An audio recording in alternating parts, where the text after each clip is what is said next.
Good evening. I'd like to call the Winterville Town Council meeting to order. Today is Monday, April the 13th, 2026. The time is 6:02. Invocation today will be given by Ms. Nana Hare. If she would step to the podium. Pastor Nana Hare. I apologize for that. And after that, we will do the Pledge of Allegiance. Good afternoon. I'm so proud to be here on this evening. And just very thankful for the occasion. Amen. Amen. Amen. Amen. Amen. If you could please stand.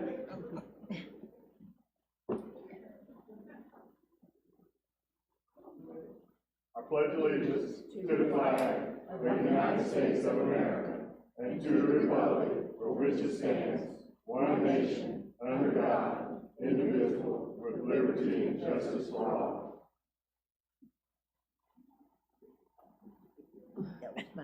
That was Again, good evening to everyone. I'd like to welcome y'all to the Winterville Town Council meeting. My name is Ricky Hines. I'm the mayor here. Also, too, I'd like to welcome in our audience with us tonight, Judge Foster. He's here tonight in our audience, and I don't know if I see any other elected officials out there, but if you are, just throw your hands up, and I recognize you, but not. And thank you, everybody that's watching this online as well. So next up will be the roll call. If you would grab your clickers, please.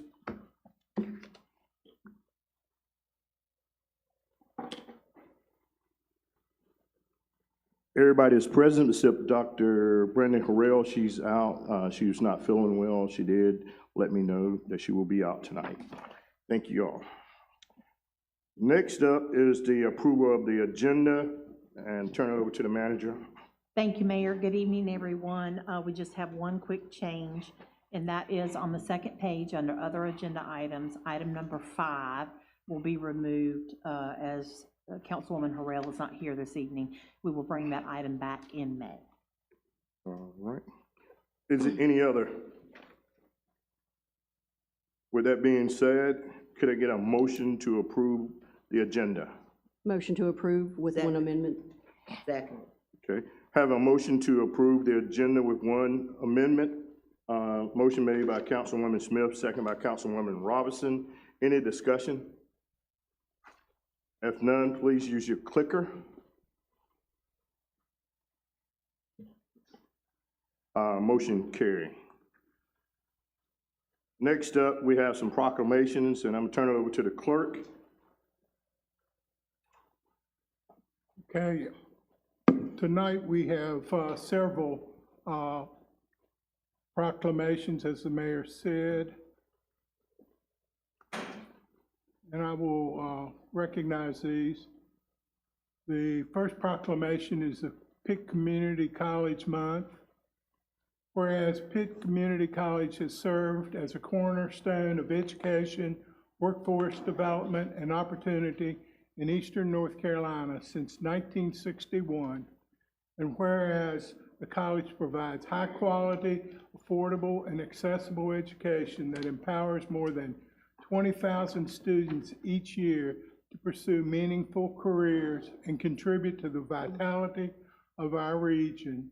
And whereas Pitt Community College continues to expand opportunities for students and employers through innovative programs and partnerships, including the opening of a new welding technology building and collaborations with local communities to support entrepreneurship and afford housing.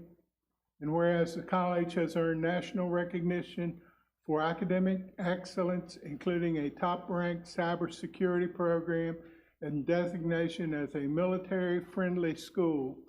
And whereas Pitt Community College employees, students, and alumni demonstrate a deep commitment to service and community, strengthening Winterville and Pitt County through education, innovation, and leadership. Now therefore be it resolved that the Winterville Town Council hereby proclaims April as 2026 as Pitt Community College Month in Winterville and encourages all residents to recognize and celebrate the college's contribution to the prosperity and future of our community. I do set my hand and cause the seal of Winterville to be affixed this 13th day of April, 2026. Mayor Richard E. Hines. Ms.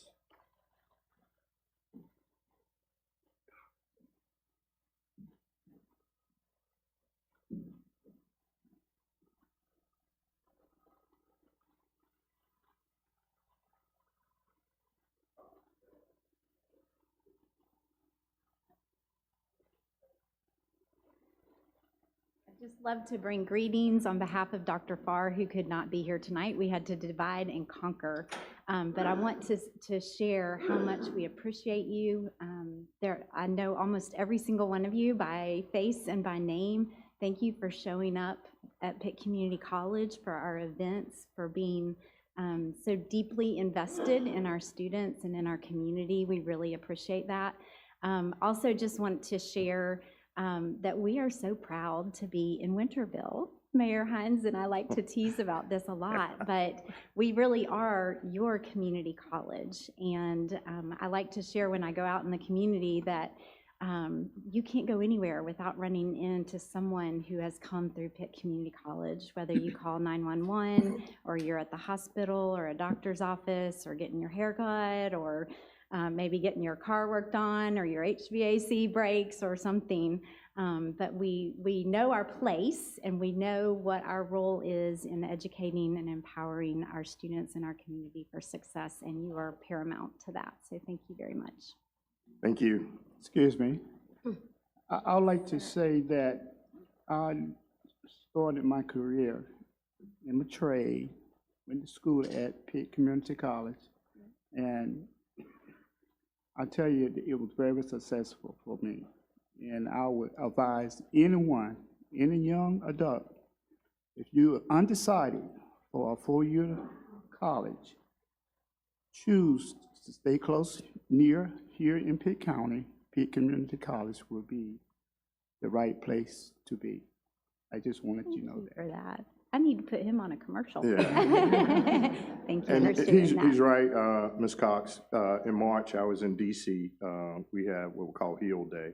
And of course, that's what, in one of my sessions with mayors from all across the country, I talked about Pitt Community boasting about the Weldon campus, having the largest in North Carolina. And so they was talking about economic development, workforce, and I said, well, we're doing it all right here in Winterville. So. Right, thank you. And you will also receive an invitation to the ribbon cutting for our welding building that is coming soon, probably next month. So. And I echo what both of these men have said about Pitt Community College. And looking at it from the standpoint of continuing ed, I just finished a course out there last month in April. And so you get interest courses, and my daughter's a graduate, and my granddaughter will soon graduate from the early college program. Wonderful. There's something for Three everyone. generations. I love that. I think we've all been touched. I didn't have the opportunity to attend Pitt Community College, but 3 of my 5 children will and have gone on to successful careers. Let me go ahead and add to that as well.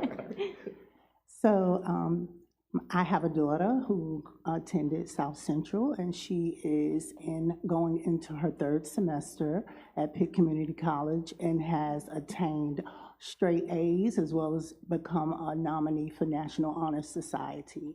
There are so many things that she aspires to do, but human services is one that she is excelling at, and we thank you. Thank you for that. All right. Thank you. I appreciate that very much. Next. Our next proclamation is honoring public power line workers. Ron's gonna get me on that one. Line Worker Appreciation Days, April the 13th and April the 18th, 2026. Whereas on January 3rd, 2017, the 115th Congress of the United States adopted House Resolution 10, recognizing line workers, the profession of line workers, the contributions of these brave people make to protect public safety, and expressing support for designating April 18th as National Lineman Appreciation Day. Whereas on April 15th, 2015, the North Carolina General Assembly ratified House Bill 140, which designates the second Monday in April of each year as Line Worker Appreciation Day in North Carolina. And whereas the Town Council of Winterville celebrates the profession of electric line workers and wishes to honor its electric department personnel for their exemplary service to the town and its citizens. And whereas public power utilities employ electric line workers, the men and women responsible for building and maintaining the distribution lines that bring electricity to the homes and businesses, whereas this profession demands passion, dedication, and ongoing training, requiring line workers to maintain power lines around the clock to ensure they provide safe, reliable energy to the community. And whereas line workers are often first responders during storms, working to repair any broken or damaged electric lines, often under hazardous conditions, to make the area safe for other public safety heroes. Whereas line workers play a vital role in the lives of our citizens by maintaining and growing our electrical infrastructure, risking their lives by working with many dangers of high voltage electricity. And whereas the line workers of Winterville's electric utility, their devotion to safety and their example of service above self are deserving of the respect, admiration, and appreciation of all the citizens of Winterville.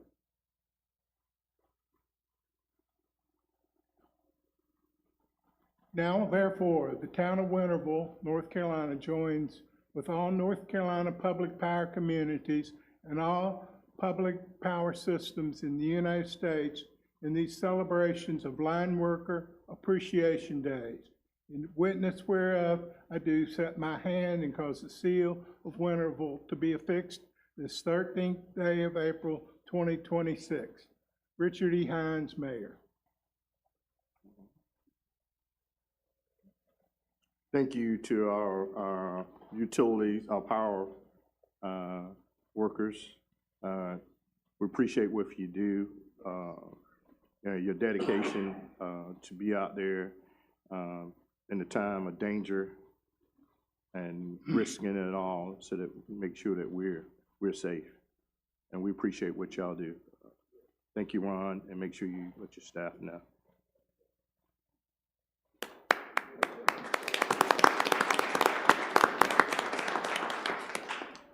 And our final proclamation, but not the least, is a proclamation honoring Christina Cherry for her outstanding achievements.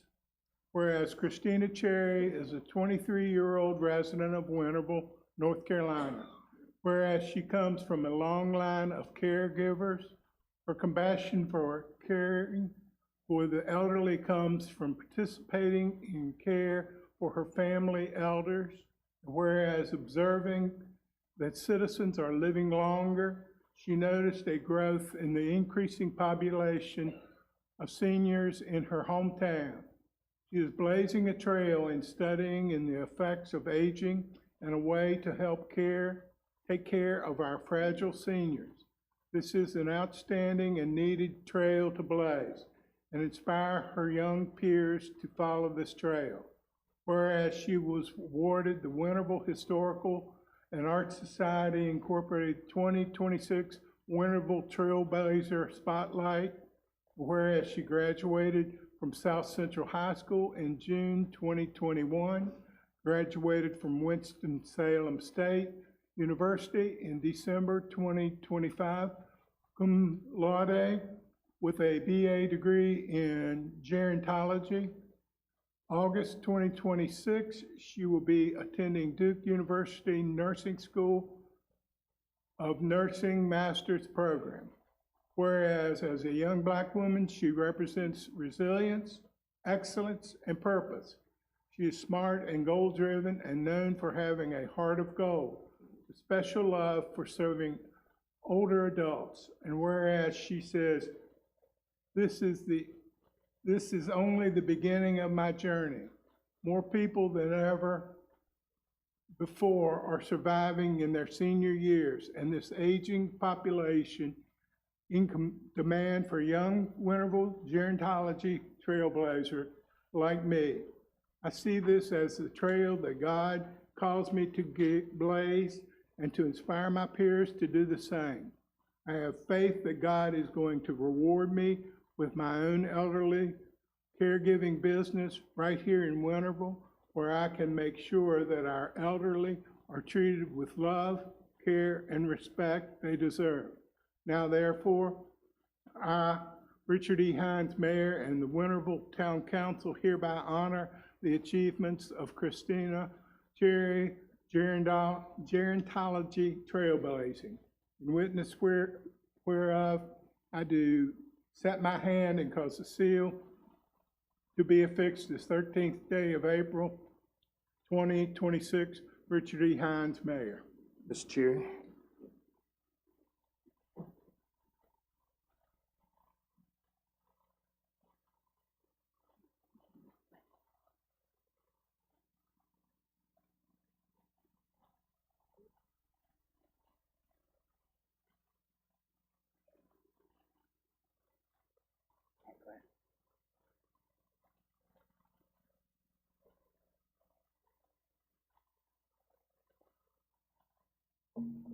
Good evening. I am honored to receive this recognition today. Thank you to the town council, to Dr. Glenn, Ms. Maddie, my support system. Thank you.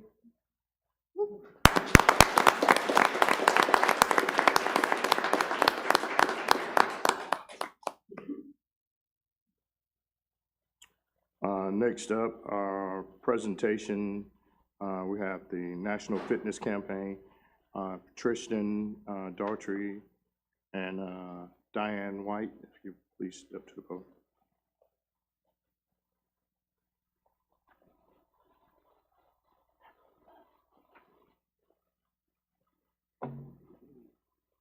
Good evening. We're excited to be here tonight to share a project that both Parks and Rec, in partnership with the Economic Development Office, is in the early stages of pursuing. To begin, we'd like to show a short video from the National Fitness Campaign that highlights their mission and gives a great overview of the fitness court studio.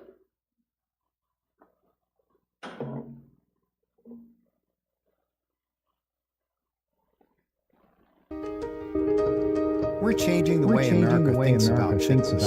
From municipal parks and trails to college campuses to high schools nationwide, we're bringing free fitness everywhere. We're just getting started. Hi, I'm Mitch Minaj, founder of the National Fitness Campaign. National Fitness Campaign was founded in 1979 when we opened the first fitness court. Redesigned for the 21st century, the fitness court is the world's best outdoor gym. Our 7-movement, 7-minute system allows you to use your own body weight to get the perfect workout. Easy or hard, it will work for you. Our goal is to build healthy communities by making outdoor fitness an essential part of people's lives, so that each day is better than the last. Now more than ever before, it is vital that we move fitness outdoors to remain safe, healthy, and strong. Michiganders, as soon as we can, we go outside, which is one of the reasons why the fitness club is such an attraction. What impressed us most was their basic philosophy that they want to provide world-class fitness for free. Truly, anyone, no matter what your age is, no matter what your physical fitness level is, no matter what your skills are, it is very adaptable. This fitness court is one of the best things that Santa Central has ever done. Thousands of certified ambassadors will be trained to deliver classes, challenges, and clinics as part of our national fitness campaign. New programs are bringing students outdoors across America. The Fitness Court mobile app is your gateway to enroll in these programs. Simply scan the new digital wall with your phone to access a library of free workouts designed to optimize your experience on the fitness court. Learn the moves and take challenges as we dig deep to create impact for our partners across America. This year, we are thrilled to introduce the Fitness Court Studio, the ultimate community wellness hub, uniting the power of yoga, Zumba, bodyweight fitness, and the arts. Fitness Court Public Art continues to grow and inspire across the country as local artists collaborate to bring beautiful, one-of-a-kind murals to life on Fitness Court and Fitness Court Studios. We're proud to have helped cities of all sizes raise millions of dollars from respected sponsors to support free fitness. Wherever fitness is a priority, you can find a fitness. We're partnering with large cities using urban movement data to map the best locations for healthy infrastructure. We're bringing fitness courts to within 10 minutes of population centers everywhere. They provide these wraparound services that from a city's perspective, that's what you want in a partner like this. You want it to come presented to you on a silver platter with a bow tied around it. They're one of the best partners I think that I personally have ever worked with. We serve almost 1.2 million members across Michigan. And this partnership really is an opportunity for us to bring scalable, free health and wellness opportunities for our community. So I would actually invite cities and organizations, big and small, to explore the opportunity to invest in fitness courts. To be very honest with you, the feedback from different municipalities and different communities has been very positive. We are committed to raise over $1 billion to bring the campaign to 5,000 cities and schools, building the largest outdoor fitness movement in the world. Join us. Let's make world-class fitness free.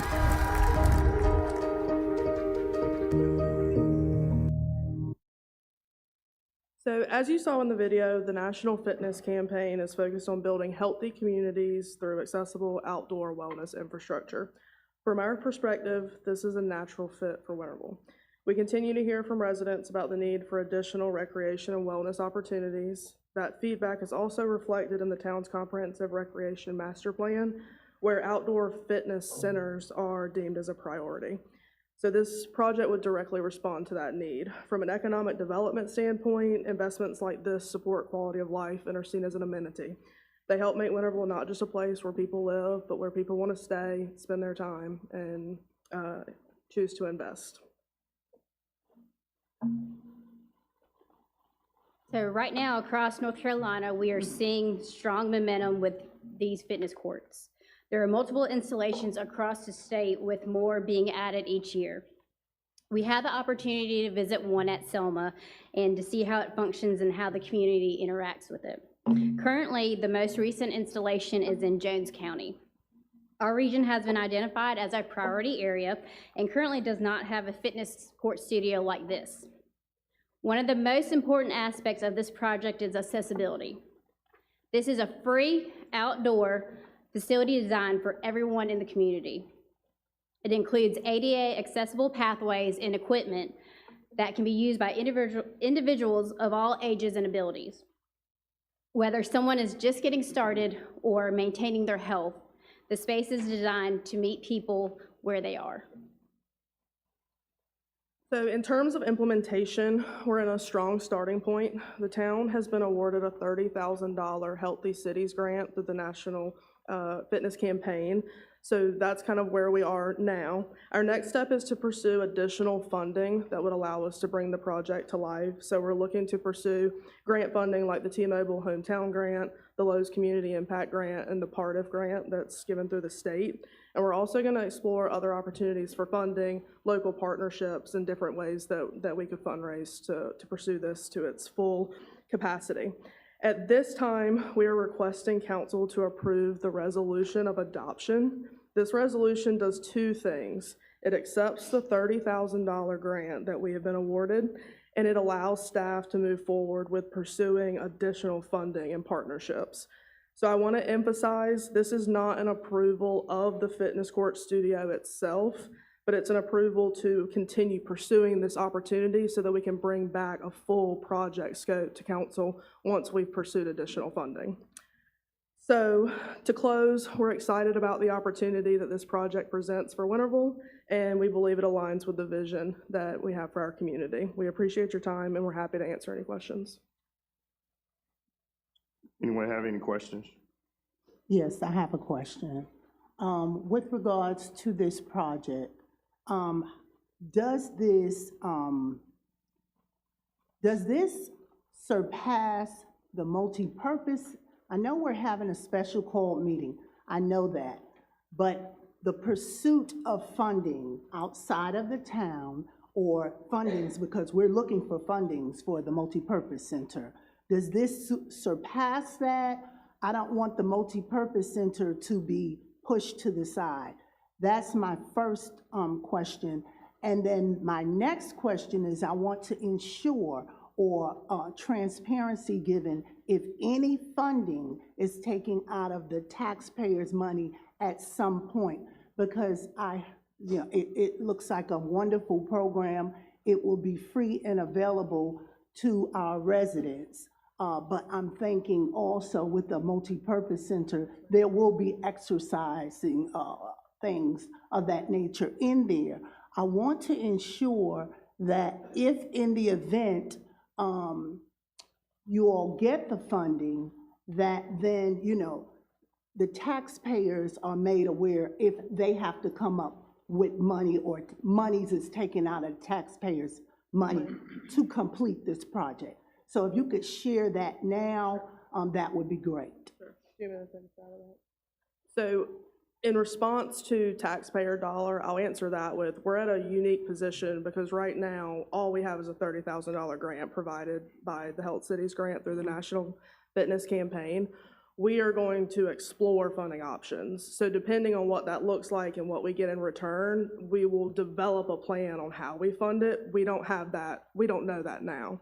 So I think if we get to a position where it is going to have to come out of our budget and the town is contributing funding towards it, there would definitely be conversations around that.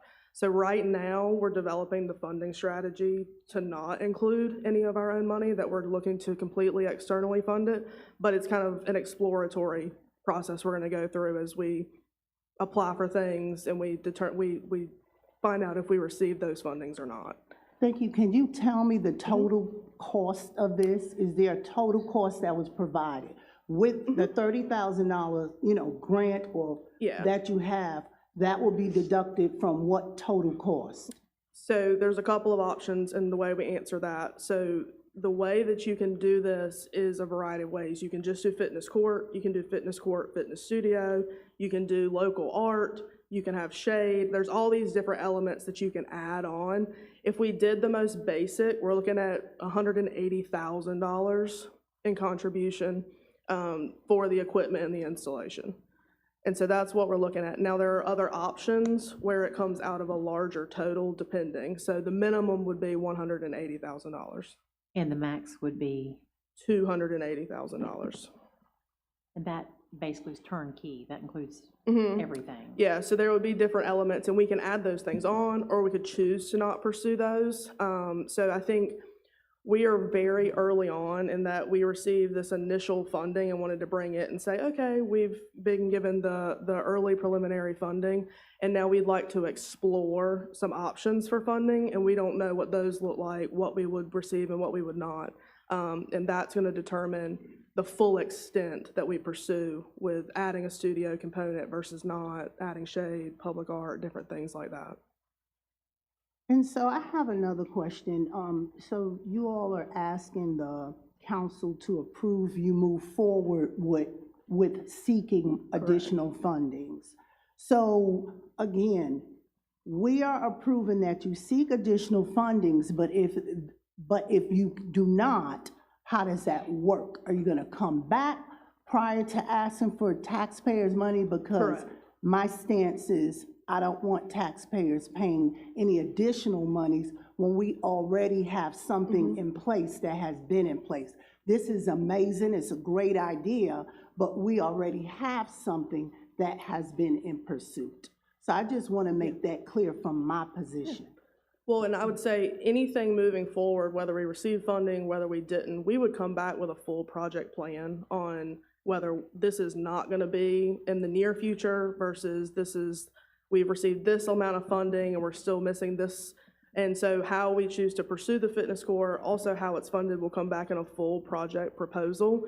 And I would say a lot of the funding mechanisms that we're exploring are more amenity-driven, placemaking, and economic development, so they're lower funding levels, like $50,000 and things. So it's a good entryway into putting some type of fitness without pulling away from the multipurpose conversation. So this would be the funding strategy would be different. Where would this be located?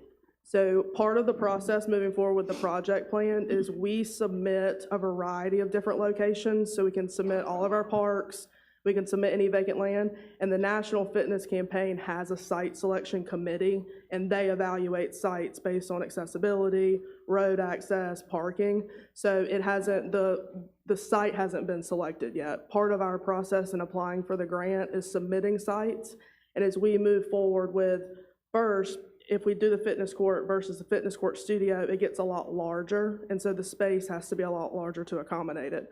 So as we determine all that we're going to pursue with putting the fitness court in, the space will then be determined through a site selection committee. Councilwoman Hawkins, if I just may reiterate, it is not in place of our discussions and movement towards a multipurpose facility. It's in addition to adding an amenity to our parks facility. So the conversations that we have with council will continue, and the planning will continue separate and apart from this endeavor. And I thank you for that clarification. I just also, and I know we're going to have budget meetings, but I also know that there are some improvements that are needed in terms of parks and recreation. And so, again, as you said, this is the first step, and I will look forward to, if in the event, we're hoping not, that you would come back, because other costs predate and are more priority, in my opinion. Yes, ma'am, and we certainly, again, would treat any maintenance issues at our current parks as they exist and whatnot separately through our budgetary process. Thank you. Thank you. All right. You got your questions, Councilwoman Hawkins? I'm done. Okay. Anyone else have, Mr. Moy? Yes, I would like to make a motion that we approve the resolution of adoption and supporting the town partnership with the National Fitness Campaign and authorizing continued pursuit of funding for the fitness court studio project. A second. I have a motion on the floor, motion made by Councilman Moore, second by Councilwoman Smith, to accept the resolution for the outdoor fitness court as part of the National Fitness Campaign. Is that correct? That is correct. All right. Any discussion on that?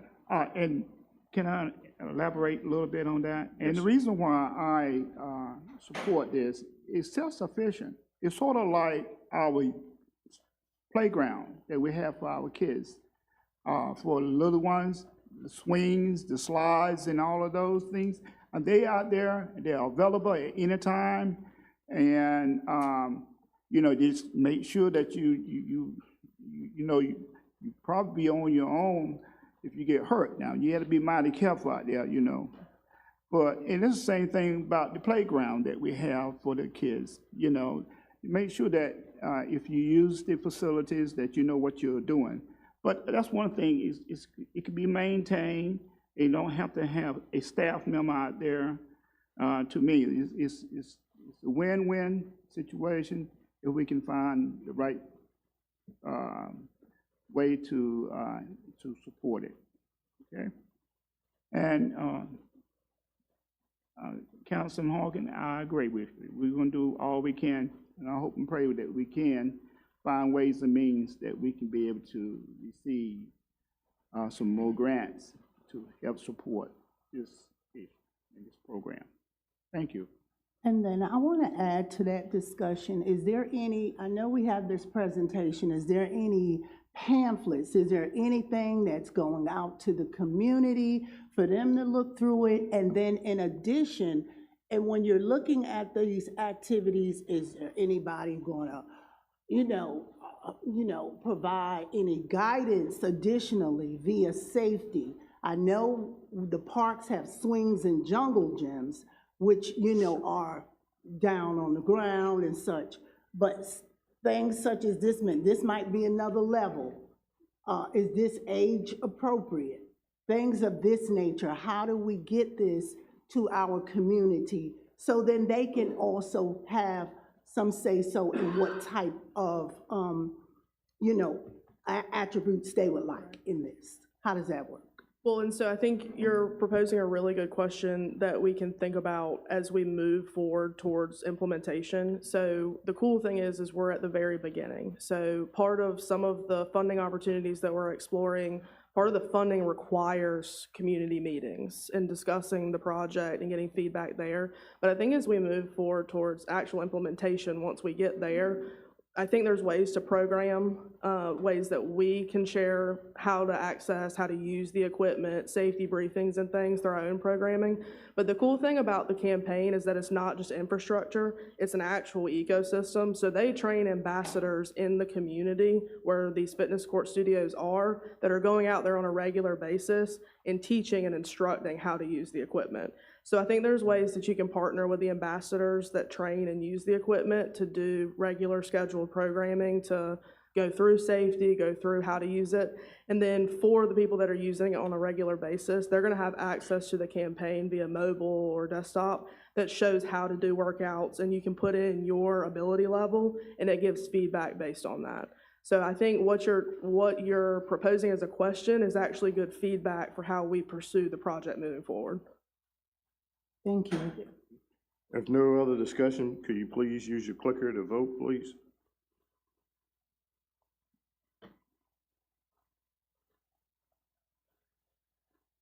Motion carry.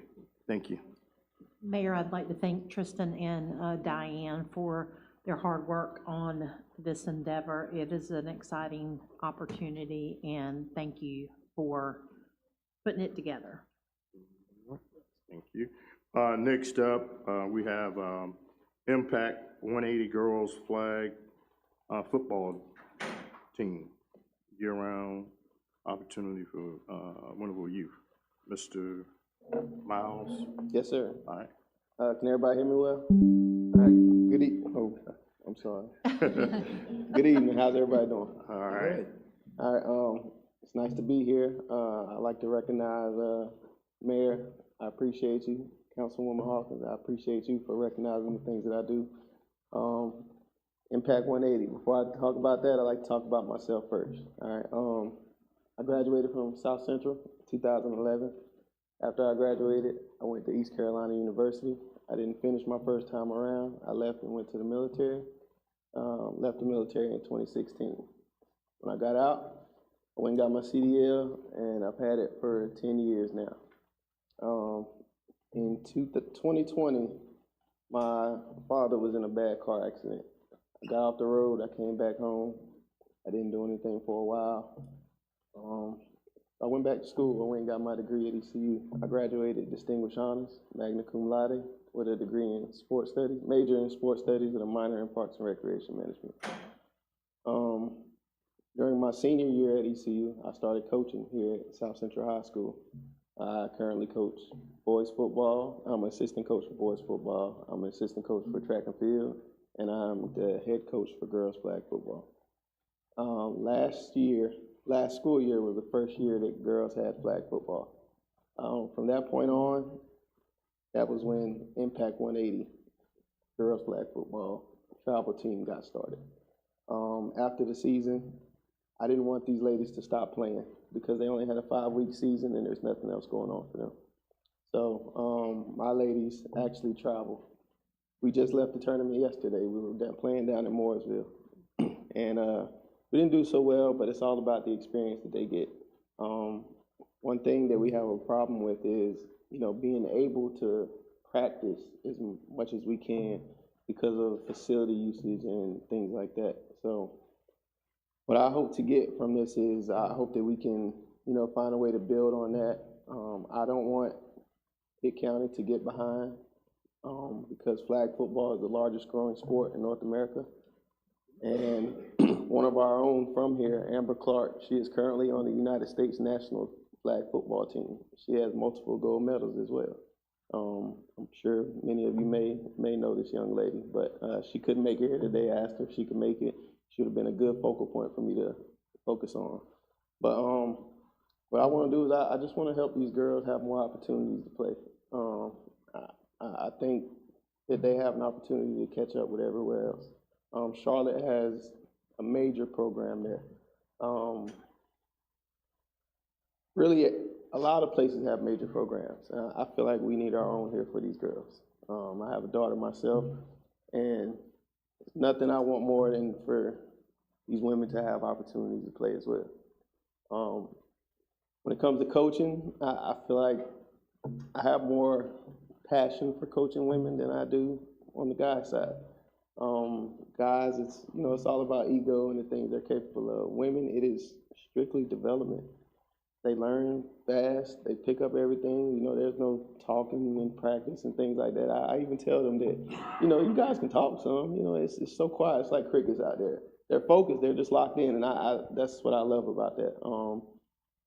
And I'm sorry, I missed this point. My mother over here, Dina Miles Randolph, she was the one who started this Impact. All right, it started as Impact, the boys basketball team. She ran that basketball team for years, and then my brother picked it up and they turned it into Impact 180, and we have a 10U boys flag football travel program. And then when I got into coaching, that's when I decided to focus on the girls. And now the girls, I have 4 of my girls here. Ladies, could you please stand? LaKaylee.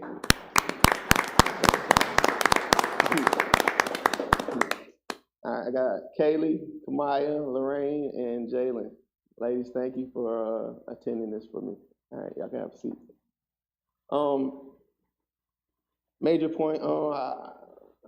Let's just try to focus on getting these girls opportunities to get outside and play.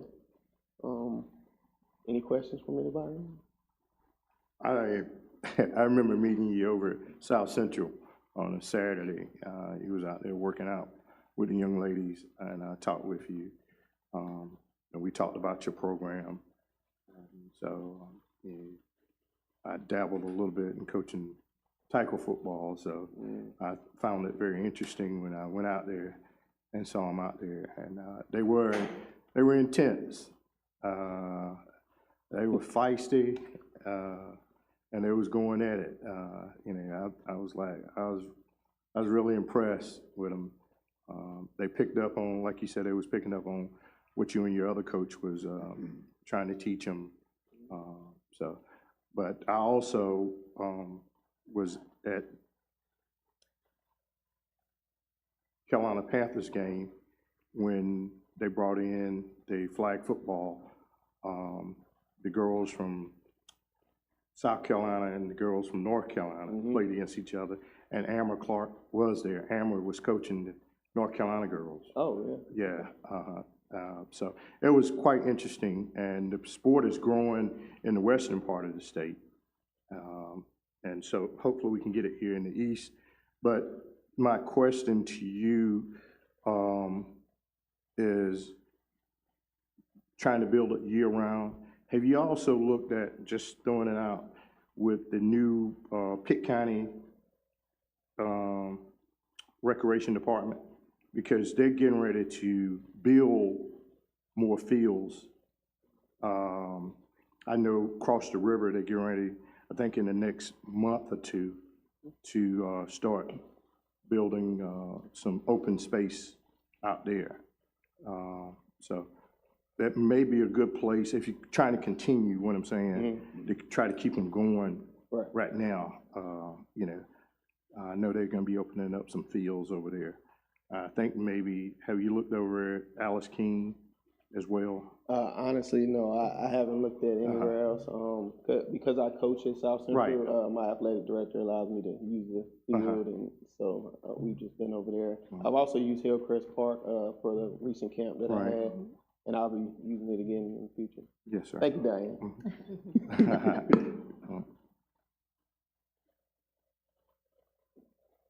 Anybody else? Yes, so Coach Toon, I would like to tell you, thank you for coming and being an exemplar example to young men in Winterville and Pitt County. Out of anywhere you could have been, you are here. You are a dedicated person with a devotion to these young ladies. So when you raise and invest in young ladies, you are investing in a nation. And this is what you do without pay. He's not asking for anything. He is asking for the opportunity for partnership with community and local businesses, or those who have to invest in these young ladies. Now, I know we have a Parks and Recreation Department, and I also know that we have a public park, Hillcrest. And with these young ladies being in it, I think that more young ladies, such as these young ladies, should be encouraged to come out. And what you are doing is amazing. There's 1 out of 3 Black males in the penal system. You stand here before us, having degrees, having gone to the military, having excelled. And you should be celebrated as well as these young ladies. I would like to give you something unless any other council persons have anything to say, and then I would like to present you and these young ladies with something. So I want to tell you, thank you for taking out your time to come and share with Winterville what you are offering. He offers this year-round, rain, sleet, cold, warm. He is offering young ladies core values, not only the sport and the skill, but core values. And this is very rare, but it is all over the country, and it is right now here in Winterville. So thank you very much. Anybody else have anything? I come into this not knowing what it looks like. You know, I've seen the football play with the little red tag behind it, bullet, you know. So honestly, I admit mine, I'm not very familiar with it. But I do applaud you and your efforts to involve girls in activities, in sports, and to also provide, that variety means a lot. It means that you're gonna have more people participating. And I don't know anything to do but ask our recreation department if they can coordinate with you and assist you as best they can, and and with the things that you're trying to do. Because we've always fought with that. We don't have a lot of recreational activities for girls. That's always been something we've been looking at. And this may be a way of adding a choice for our young ladies in our community. So thank you, girls. Thank you, Mom, for training them well, for being part of this project. And I would like our director or town manager to see if they can follow up with Mr. Miles or Coach Toon to see how they can collaborate with him, because this will pique the interest of elementary school girls, middle school, high school, and then on to college and professional football. There is no limit to what you can do, and thank you for helping them to emerge. So thank you. I would like to give you something. I need to meet you in the middle.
Coach Tony, did I say it right? Here's a small donation to help you with it.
Next up, we have public comment. And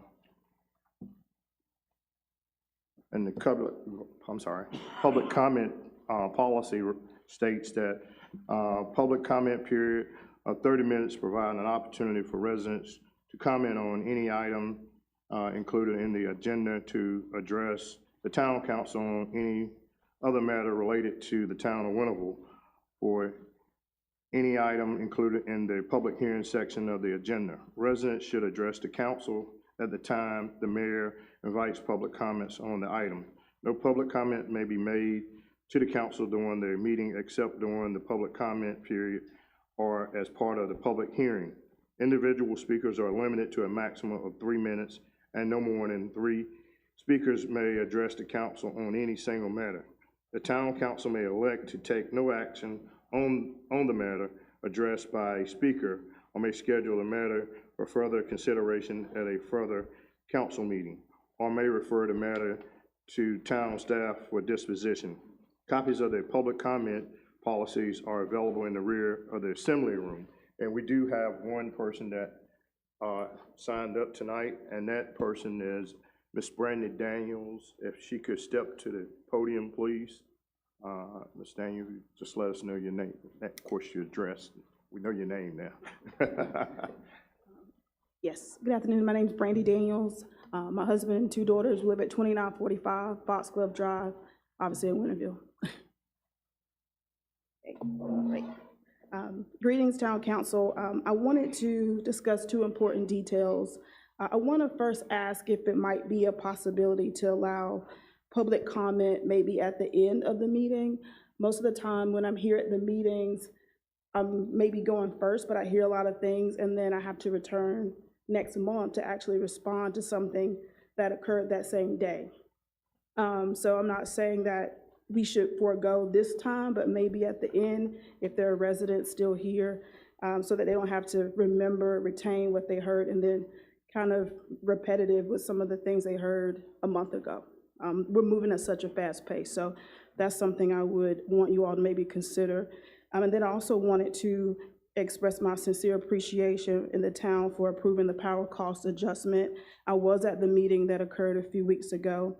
I also wanted to publicly thank Councilwoman Hawkins. During the meeting last month, while we got to a consensus, she was the only person that I saw with a very strong advocacy for me and my family. But that's really not what I wanted to bring to your attention. I wanted to bring to light some interpersonal concerns I saw at the meeting last month. As I said, I have 2 daughters. One is 6 and one is 5 months.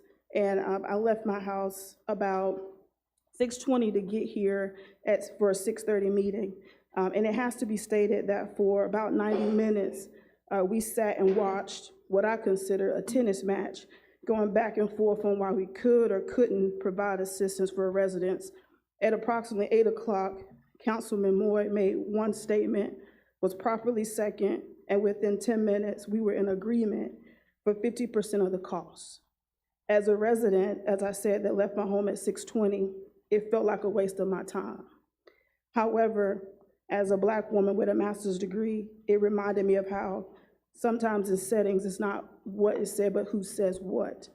So I want to highly encourage you to make sure that you're making decisions not based on who says what, but what's facts and what's best for the residents. And that's it. Thank you. Thank you. Thank you. Next up is our consent agenda.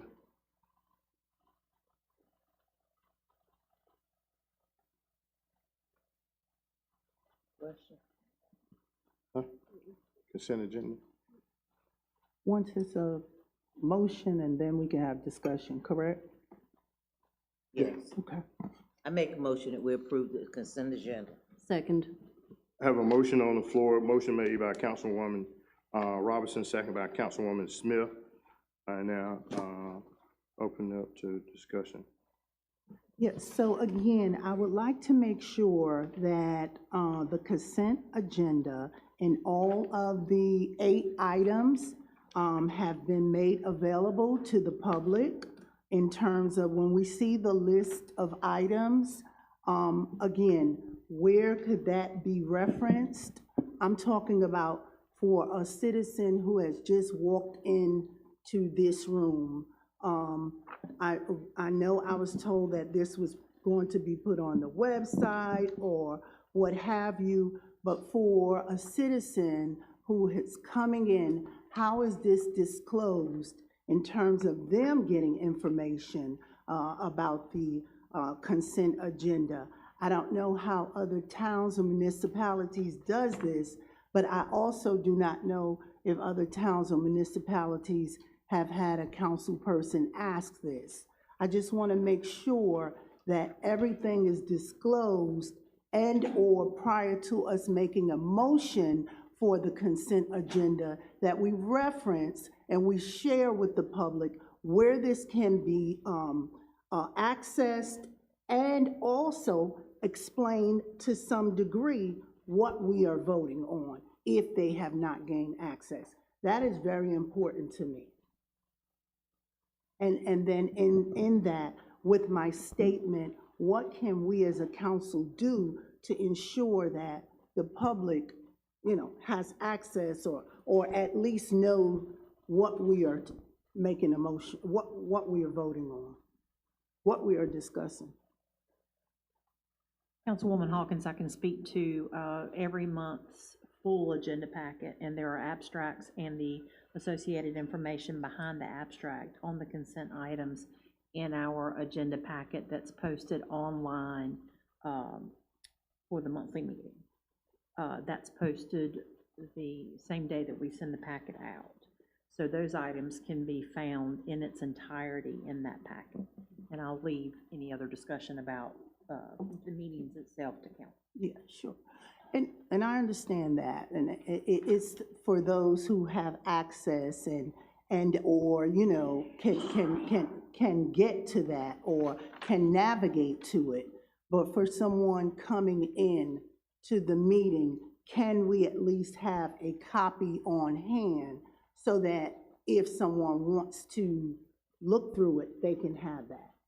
That is what I'm asking. Can we have a concrete copy and or a few, just a few for those present? Of just the consent item itself? Of the consent agenda, I'm sorry, itself? The abstracts, the agenda as well, everything. Is there The whole packet? Yeah, I think that just having that would be good, because that lends itself to equity. That lends itself to maybe somebody does not have access to the internet, but they got to the meeting and they still, would like to gain this information. We could certainly make a public, go ahead, Don. we could always, because usually people are coming and there's very limited time, when we publish the agenda and abstract, the agenda packet, could run a copy and we place it in the lobby along where everything else is placed there. And there's a desk there and a chair. Anyone wanted to come in is more than glad to come in. And I again encourage, and I would say that I've gotten an increase in those that are asking to be on the agenda distribution list, sunshine list, whatever you want to call it. And I've had a real increase of that in the last, I'm going to say last month. I believe Mr. Harvey read my mind, so I was going to suggest that we could make that a public copy available, and then the night of the meeting, we could relocate it out here in the lobby. Thank you so very much. Thank you. Councilwoman Hawes. I'm done. Thank you. If there's no other discussion, could you use your clicker, please, to vote on the consent agenda?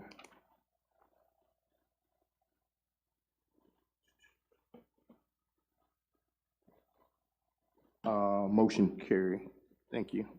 There's no old business.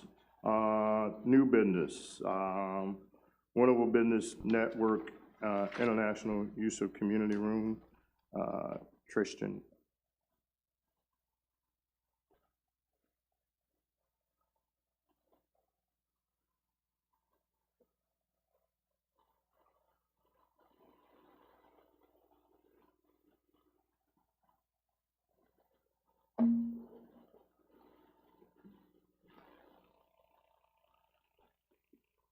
So I'll be brief to start us off. This evening, we are bringing forward a request that supports small business engagement and continued partnership opportunities here in Winterville. We've had the opportunity to connect with the newly formed Winterville BNI group and learn more about their mission and structure, and we felt it was important to bring this forward for your consideration. So I'm going to pass it over to Chip Galusha, Alicia Rollins, and Mike Smith to share a little bit more about what BNI is and the specific Winterville BNI chapter. Thank you very much. Appreciate this opportunity to talk about BNI, which stands for Business Networking International. It is an international network of small businesses. We have 280,000 members around the world. We have one chapter in Greenville. We're looking to put one into Winterville. We have 33 or 4 others throughout the Raleigh area. We've got Wilmington, we've got the coast. So it's coming into Eastern North Carolina. Specifically in the Greenville chapter, they have 33 members now. They've been in business for about 10 years. They've been meeting, and over that past 10 years, they've done $3 million in business just between members. So we like to support business. We like to train folks on how to network, how to get small business referral network marketing really, and then we track the results of that, which are basically the money that's passed between and amongst the groups. So like I said, in about 10 years, we've managed to do that much. We'd love to do a second chapter. We're looking for a place to hold the meeting. I don't know if any of you have tried to find a place to have a meeting at 8 o'clock in the morning that holds 20 people. It's a little bit difficult, and so the partnership with Winterville and with Tristan and with the Chamber of Commerce is really wonderful, and we appreciate your looking into this opportunity. We definitely think, oh, hi, Alicia Rollins. We think that having a local Winterville chapter so we can showcase all the different businesses and partnerships and help with businesses that either are in Winterville or serve Winterville. We try to do a monthly visitor meeting and invite different businesses to local Winterville businesses. You can see here we've been to like Biscuit and the Bean and Cooper's Cup and Local Oak and Grounded, and so we try to do that and invite and teach people about BNI and what it can do for their business. And so having something in a Winterville presence we think would be really great for the community, and then being able to serve the community and give back, we think would be wonderful. Hello everyone, thanks for the opportunity. My name is Mike Smith. I'm the owner of G&B Custom Apparel. We are actually moving here to Winterville over Vernon White Road where the construction is at, so we'll be moving there. I've done some work for Mr. Hicks. We work with TRC, so we do a lot of business for those type of organizations. We just don't do just custom apparel, but we help companies build their brands. We do team uniforms, embroidery, screen printing, company stores, we do everything. So it would be very beneficial for us, our company, of moving here and being part of this opportunity. Yes, Mr. Smith, Hines. He said Hicks. Oh, I'm sorry, Mr. Hyde, I'm sorry.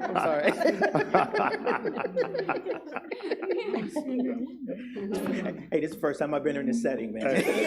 That's okay, that's okay. So I've had the pleasure of I've been to a couple of the visitor events, and I've been working closely with this BNI chapter. And so they are looking for a place to meet, and within the town, having a place that can accommodate the number of people that are attending these meetings, where they can host it during business hours. It's not very feasible to do their regularly scheduled meetings in a public entity that's open for business.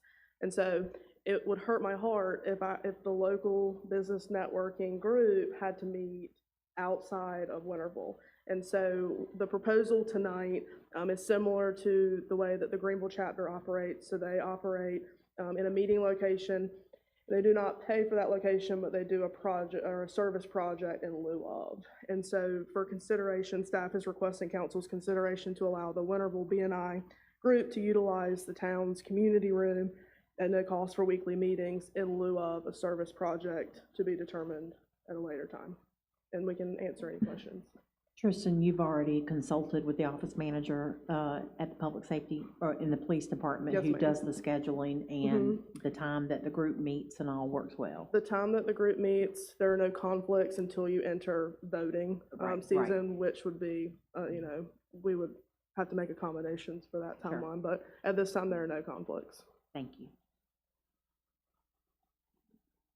I missed, how often do you meet?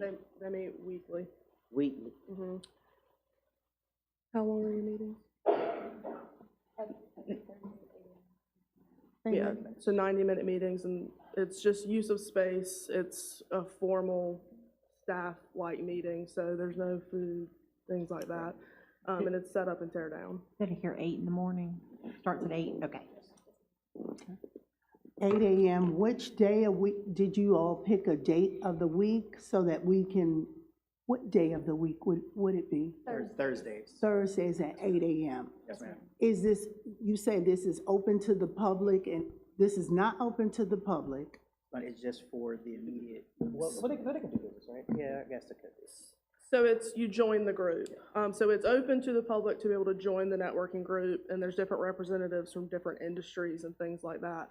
And then they do regular meetings where they do open it to the public, and they do visitor style where you can come in and experience a meeting, and then you have the option to join. So it's a membership-based organization, but anyone that works in small business, has a small business, has the eligibility to be able to join.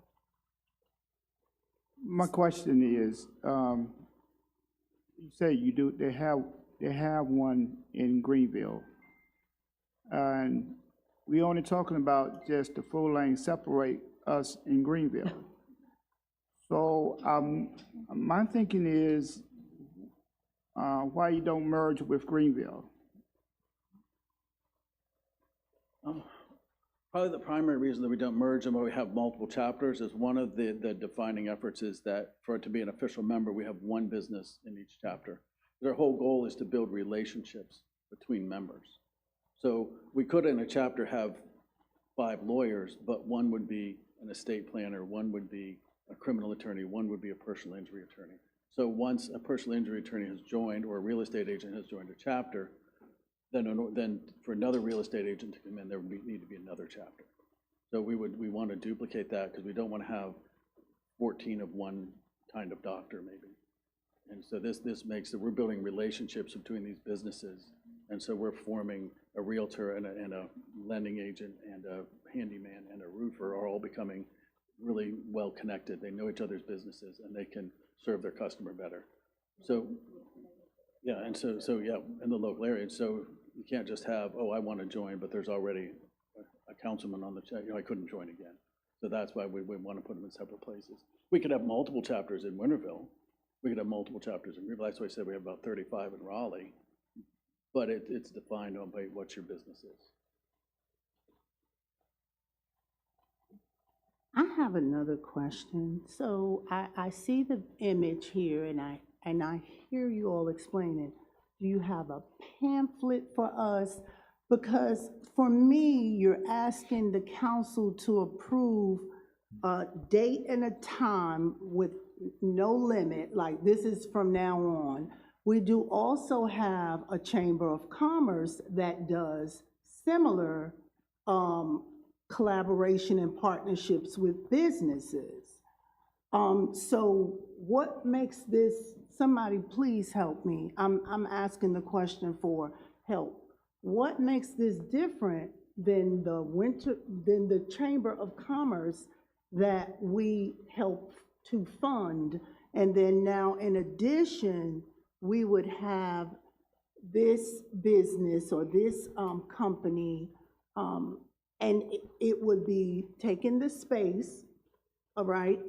Is it from 8 to what, 8 to 9, 8 to 10? 8 until 9:30? 8 to 9:30 every Tuesday. So Every Thursday. Excuse me, every other Thursday? No, every Thursday. Every Thursday.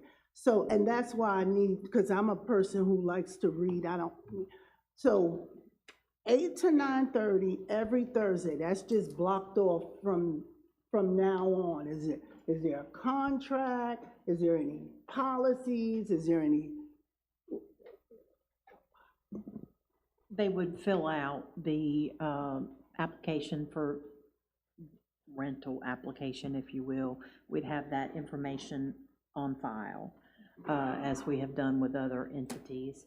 And in terms of any information to be able to hand out to council, I would defer to the members to see if that's something that you all could supply us. Absolutely, we could supply. But we'll be glad to put that, or to get that out to council members. I'll kind of speak to the first part of your question. So our Economic Development Office, as well as the Chamber, we engage with B&I groups. So we go in on a regular basis in Greenville, and we would do the same in Winterville. We go in and present about our offerings as well. So when you look at these pictures, several of the people in these images are also members of the Chamber. So this is much more formal for this group. They're doing referrals amongst themselves and networking. And I think what speaks to what B&I does is it creates economic impact in a local area. They track the dollars spent. It keeps business local. They're helping refer in this area. And then the Chamber of Commerce does things where it opens it up to the public. It's very much networking. You don't have to be a member of B&I. So I think they serve a little bit in different ways, but we all work together, and we go in and speak. I go in and speak at B&I groups about doing business in Winterville and pitching that. I mean, you see there are businesses relocating to Winterville and vice versa. We all kind of work in the same ecosystem together. So I don't know if that answers the question, but we all kind of collaborate in different ways. And I hear the word collaborate, and I don't want to, extend the conversation. The vote is going to be the vote. But I just, why Winterville? That's a question that I ask on interview. So why Winterville? We think Winterville is an area of opportunity. It has a lot of small businesses. As Tristan's point is, we do work very specifically with how to network, how to referral market yourself. We work well with chambers. We think that all of our members should also be a member of a chamber, but we have slightly different purposes when you get right down to it in terms of how we train our people. We meet every week. We have an educational moment. We hear what everybody's doing. We build these referral networks. We really didn't want to put two right off the bat in Greenville. Why duplicate that city? We would like to go there. We'd like to go other towns as well as we go. And so we think that this brings, one of the things that B&I is really good at is the velocity of dollars. We keep them local and we keep them moving. And so in looking for places that we could have an economic benefit, Winterville seemed a logical place to expand to. And then this is, they're not paying any rental, it's free. They would do a service project in lieu of the actual rental fee. And what would be that service project? Oh, wow, I would defer to. It would be determined based on what the needs that you all thought might be something that we could be beneficial for. Could you give me an example of, I'm not trying to, I'm just, if we're gonna vote on something that is long-term, so what would be an example of a successful service project, and who would it benefit? Would it benefit youth? Would it benefit elderly? Would it benefit in what capacity? That's my question. So I think giving back to your community is really essential, and it gets you a part of it. The Greenville group does, they usually do like a yearly big get-together and cleanup of different grounds, churches, things like that. And so we really want to hear what the need is of the Winterville community, and we would love to get out and be able to do yearly. I think even more would be a great thing, a quarterly service project, whatever the town of Winterville needs. So whether it be youth, elderly, what does the community need? And we want to be able to help serve that. Thank you. If there's no other questions, are you finished? Okay. How does this tie into the small business, was it incubator, the training at ECU and Pitt Community College?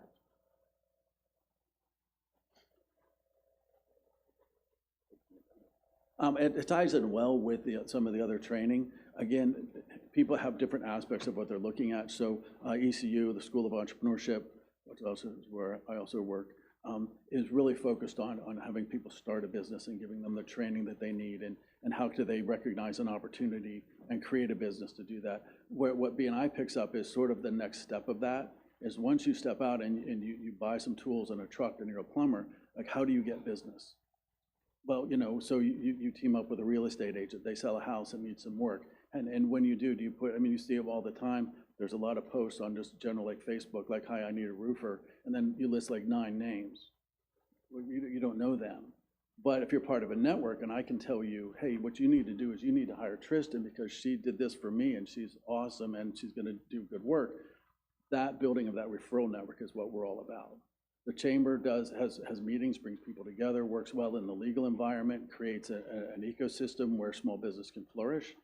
The college, the university, Pitt Community, their entrepreneurship programs are geared toward how can we get people to start small businesses, and somewhere in the middle you have this idea of how do I get business once I'm in business. And that's really where B&I sits, is how do I refer people, how do I get people to understand what I do so they can refer me so I can build a network of clients and be successful. Thank you. And one other question, we do have ones that is utilizing what is going to be the community building. Our seniors, citizens, they use it. So have we looked at the schedule to make sure that we can accommodate this before we make a motion on this? Good. And also too, I want the council to keep in mind, this is not a concrete, because this can go month to month. They can pull out and say that they don't need it anymore. You know, I'm just saying, because it's really month to month. Yeah. Well, and I'd echo that by saying, you know, they're looking for space, period. Mm-hmm. The amount of available space to be used during business hours that's not at an established business during business operation time is incredibly minimal. Mm-hmm. And so the goal was, if they're going to be a Winterville chapter, I think it's important that we try to keep them in Winterville, which is how this kind of became proposed. Mm-hmm. Okay. Mm-hmm. We have a vote on the floor. I'm sorry. Made a motion. Huh? You made? We've not made a motion yet. Oh, I thought we made a motion. No. So I would like to make a motion to approve the Winterville B&I chapter to utilize the town multipurpose room at no cost in exchange for in lieu of service projects. As to be determined. I'll second that motion. There we have a motion on the floor. I'm sorry. I thought we already had one. Have a motion made by Councilwoman Smith, second by Councilwoman Robinson, to host B&I in lieu of a service project, and correct? Yes. Now, any discussion? If not, use your clicker.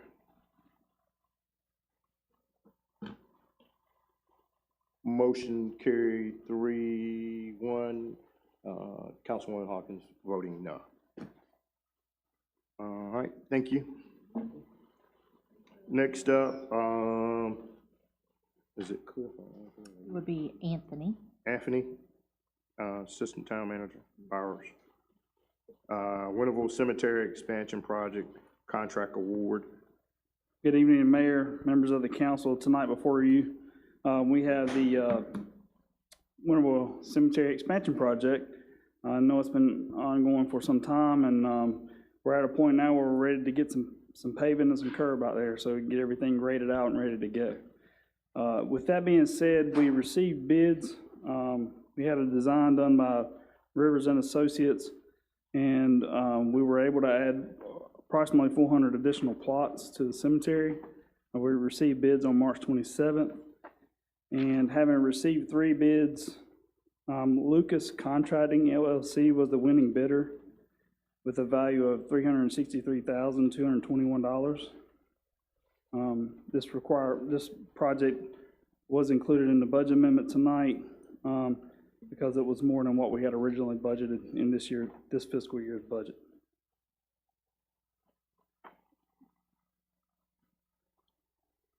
Anybody have any questions on the contract for awarding the contract for the cemetery expansion? Just a point of clarification. Yes. So this is stormwater drainage, curb, paving. This will finish out this project? Right, everything but landscaping. Everything but landscaping. Okay, very good. Thank you. All right. I have a question. You said that this was put into the consent agenda because additional monies was put in. Yes, Please ma'am. explain. The and budget how much. amendment in tonight's consent agenda included funding to help cover the cost. The original, when the budget was written last year, we didn't have an estimate in hand, so that was a placeholder added to the budget. And so once we realized what bids were coming in at and the estimate on the design was complete, once the design was complete, we got an engineer's estimate, and then we went out to bid. And so that's when we realized that the funding needed was going to be more than what was budgeted last year. And this includes, and just for anybody listening who does not have this in front of them, this includes an additional 400 plots? Yes, ma'am, that's correct. So that's for anybody who's listening. Well, I'm sorry to interrupt. I think that number's more than 400. 400 additional. I can double check that. Yeah, I think that's. And then can we have a total of how many plots will be there with this 400 being additional? We'll reconfirm the number, but there's also a finite area in which the plots can lie. So I'll double check that number just to make sure. That was done previously by a different firm, but we'll double check that. And so, Councilwoman Hawkins, you just asked a question, and I didn't answer it. What was your last question? I apologize. I interrupted, sorry. So my first question was, just to clarify, the $363,221.34 is an additional monies from the prior budget. Is this gonna be in, this is not in the new budget. This is monies out of the general fund. We're taking additional monies to put into this project. Yes, ma'am, that's correct. For the contractor that was selected. And then my next question was, it says additional 400 plots. I just wanted to know what was the total, and again, for anybody who's listening, for the cemetery, the expansion, what would be the total amount of plots? As opposed to somebody glimpsing and thinking this is just for 400, just specificity. I don't have the number. I thought it was 400, but evidently there seems to be a Yeah, it says additional. I think it's actually more than that, but we will clarify. It'll be 400 there's at least 400. That doesn't answer your question, but we'll be glad to get that. It's not going to help tonight, obviously, but we'll be able to get that number for you. And thank you, because that's very important when we're talking about an additional 300,000. So as soon as we get this, how could we, I don't know, how do we update our community on, because, they would like to know. Yes, somebody ma'am. might We'll, have we'll some actually have to plans. bring it back to council because there's gonna be a lot of decisions that need to be made once the project's complete that include, who's eligible to purchase the plots. We'll reconfirm the number at that time. And then, also the rate at which we sell the plots at, because those have based on history, they've changed. So currently, you have to be a resident to purchase a plot, things of that nature. So there's been some limitations that have applied in the past, and we'll have to revisit that to see how we want to sell plots in the future, once this opens up. I think that we just want to remind this council of what regulations exist currently, the additional regulations that council previously voted on, and then have council take a look at, as Anthony said, the rates of what we sell plots for. Okay, thank you. And next month, you'll bring back that total amount? Yes, ma'am. Well, And I'll send the email out. It doesn't help the public, but we can bring it back up next month as well for the public to hear. Thank you. So that puts the project on hold until then? That's up to council, it doesn't have to. Okay. I know it's been a long time since the residents of Winterville could be buried in Winterville. And I've heard lots of them that, they don't want to go to Greenwood, they don't want to go to Aden, they don't want to go to Mills. They would prefer, they can't understand why they cannot be buried in our town. And so this project is one of those projects that's been around for quite a while. So I would gladly see it go forward. And we'd be able to provide this service to our citizens. So I think that the project, the turnkey project it grew in terms of what needed to be done out there. So that certainly added to the time. I think we may have an updated count. Yeah, Mr. Gay had worked on this project a little bit previously on the actual plot layout, so he was able to look it up and he said 784. 784. And of course, that's individualized plots, but yes, so I do think that if council so desires, you all can move forward, we can get this project started, and then hopefully be prepared in the near future to resume selling. So with we know the amount, right? And you said you have to bring something back to council. Yes, ma'am. And then once you bring it back to council, and now you have gone into a contract with Lucas Construction, is there a projected timetable for the project?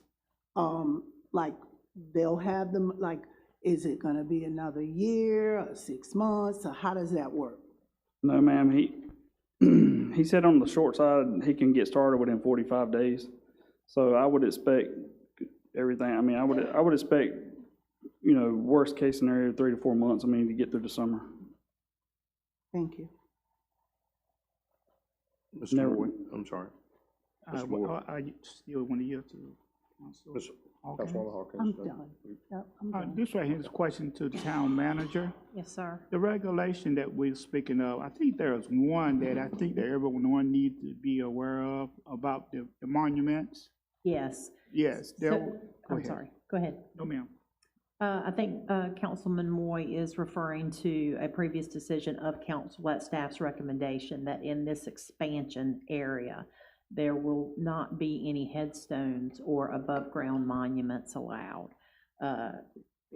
And predominantly that is due to the ongoing maintenance and cutting of the grass, et cetera.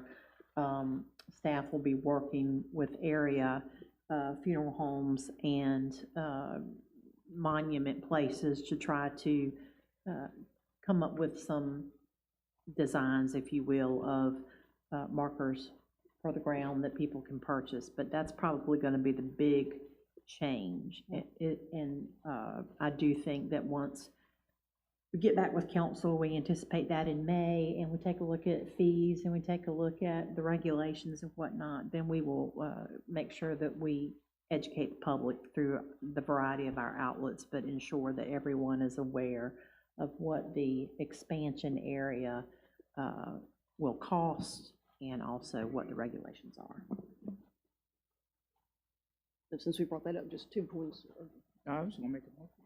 Okay, well, and just want everybody to understand the reason for the change or the potential change. It's for maintenance.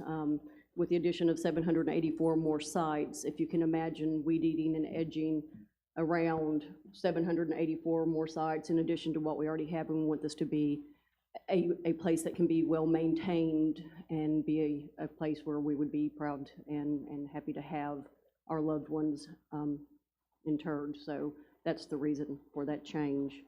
And one last question. So the total contract with Lucas is $363,222, which is, you said, slightly over, or is over what we originally budgeted because we had to just kind of make a projection. What was budgeted? So what is the difference?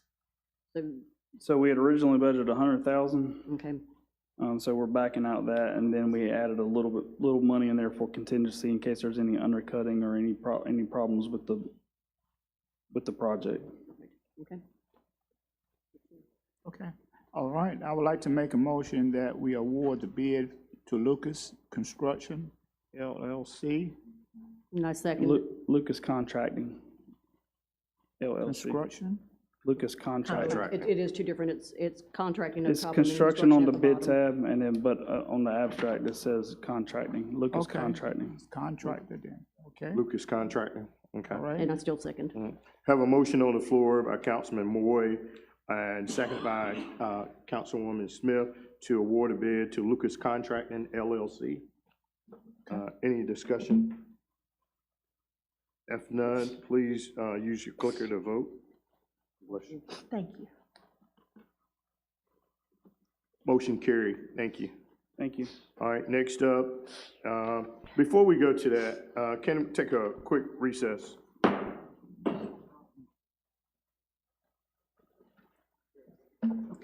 Thank you. I'm so tickled that we get that cemetery done. That's been on the agenda since before. Oh, okay. Oh, It's okay. been several years. Okay, How long- thank you. Oh, how long has it been, Willie, since that cemetery? Since Staff's gonna 21? recommend awarding with. So you've been working on that, but I'm talking about recommending, she's talking about recommending. Good.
Always on time.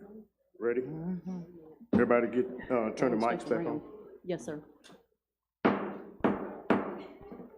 Call the meeting back to order.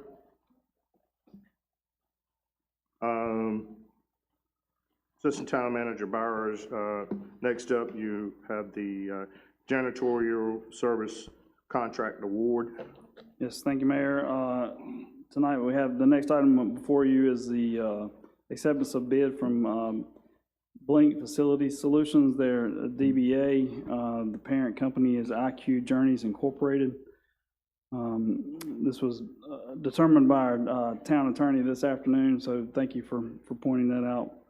The town advertised bids in the Daily Reflector on Saturday, January 17th, Wednesday, January 21st, Saturday, January 24th, and we also advertised on the town's website. Bids were due on February 17th, 2026. We did receive 3 bids. They were Blink Facility Solutions, American Facility Solutions, and Janitorial. Blink Facility Solutions was the lowest bid once we included the alternate. And so their total alternate bid was $96,430 annually. Staff contacted references. They've done a multitude of other municipalities, banks, and even some state contracts. And so all the references turned out good. And so with that being said, staff has recommended the lowest bid of Blink Facility Solutions in the amount of $96,430. Anthony, do you mind, real quick, talking about what the alternate is, the differential? So we had an opportunity while we were going out for bid to include a second cleaning at our parks facilities. And so what we'll have in this, with the alternate bid, is the opportunity for the cleaning company to come back once in the morning and then once in the evening to make sure the facilities are clean, especially after like previous night's events and things of that nature. So they'll stagger those out so that they're cleaned more frequently during heavier periods of the year, basically the summer months. And I want to say it's like May through October. But that specific detail for the alternate did allow for a second cleaning at the park bathrooms. And just as a point of clarification, this contract also includes floors and carpet cleaning, where we had previously taken that out as a separate That is correct. item. Okay.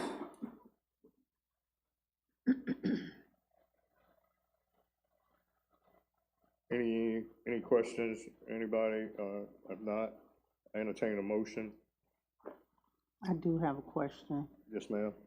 So with this new cleaning company, and you all have, I guess, interviewed them, looked them over, background check and such, is there a total amount of staff persons? Do you know all the staff persons? Do you have all your questions answered? Also, is there, like, I know the previous cleaning company would be here in some evenings. Is there a set time so you will know when they're on the premises? How does that work? Yes, ma'am. So some of the details we'll have to work out based on with regard to their staff, and we do not know who all their staff members are as of yet. However, before they can begin work with the town, they have to submit to us their background checks, and if they're in certain buildings, even have to be fingerprinted. So there's a background check process that has to be done, and they will submit that to us after they've hired, or when they've hired somebody before they can become work for the town of Winterville. They do currently, they are experienced in that because they have workers currently at the First Citizens across the street, so they are in town. They also have the SBI. So they're a large company, and they're very well versed in doing the background checks and things of that nature. And when they have to enter police facilities, they are versed in handling those situations as well. So when they bring people on, they'll be trained in how to handle those situations, and the background checks will be vetted properly. As far as timing goes, we kind of work with them. Everything's unique. So each building has a unique set of circumstances. So you take the police fire rescue facility where you got people there 24 hours a day. Cleaning there might need to be at one particular time. You take a building like Town Hall, the evenings is fine, typically, except for when we have public meetings and there's workarounds. So it's a schedule that we can work with. Thank you. Any more? Councilwoman Hawkins? No. Okay. I'm fine. Thank you. Anybody else? I would like to make a motion that we accept the bid to Blink Facility Solution. I'll second the motion. I have a motion on the floor, a motion made by Councilman Johnny Moore, second by Councilwoman Robinson, to accept the janitorial contract bid to Blink's Facility Solution. Yes. Is that correct? That's correct. Any questions? If none, please vote by using your clicker. Motion carried. Thank you. Thank you. Next up is the 25 through 26 annual project roadmap, Winterville Human Relation Board. Town Clerk Harvey, do you have that to present or? Okay. I did not make a slide, I'm so sorry. So I do not need a slide. I wanted the roadmap that we have pulled up several times with Town Clerk Harvey. If you have that, the roadmap. If I could have a second, I might could do it. Thank you. I appreciate it.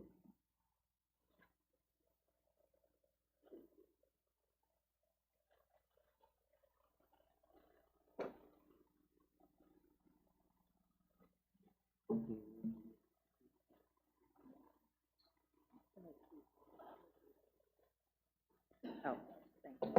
And while they're looking for that, Councilwoman Hawkins, do you know, just off the top of your head, without looking at your roadmap, do you know how many projects that y'all completed? Right off the top. No, I can't estimate right off the top. It's about 10. About 10? So, Okay. yeah. Or I may be able to pull it up on my computer. I thought that because this was part of the business, we would have it, so, hold on. Look like 6 on your thing here, on the inside there. Hide it on there too. Because when you put on. I have it. That's what you mean, right? Completed. Yes, absolutely. So I have it on my, device. I don't need it up. Okay. I have it. Okay. Thank you.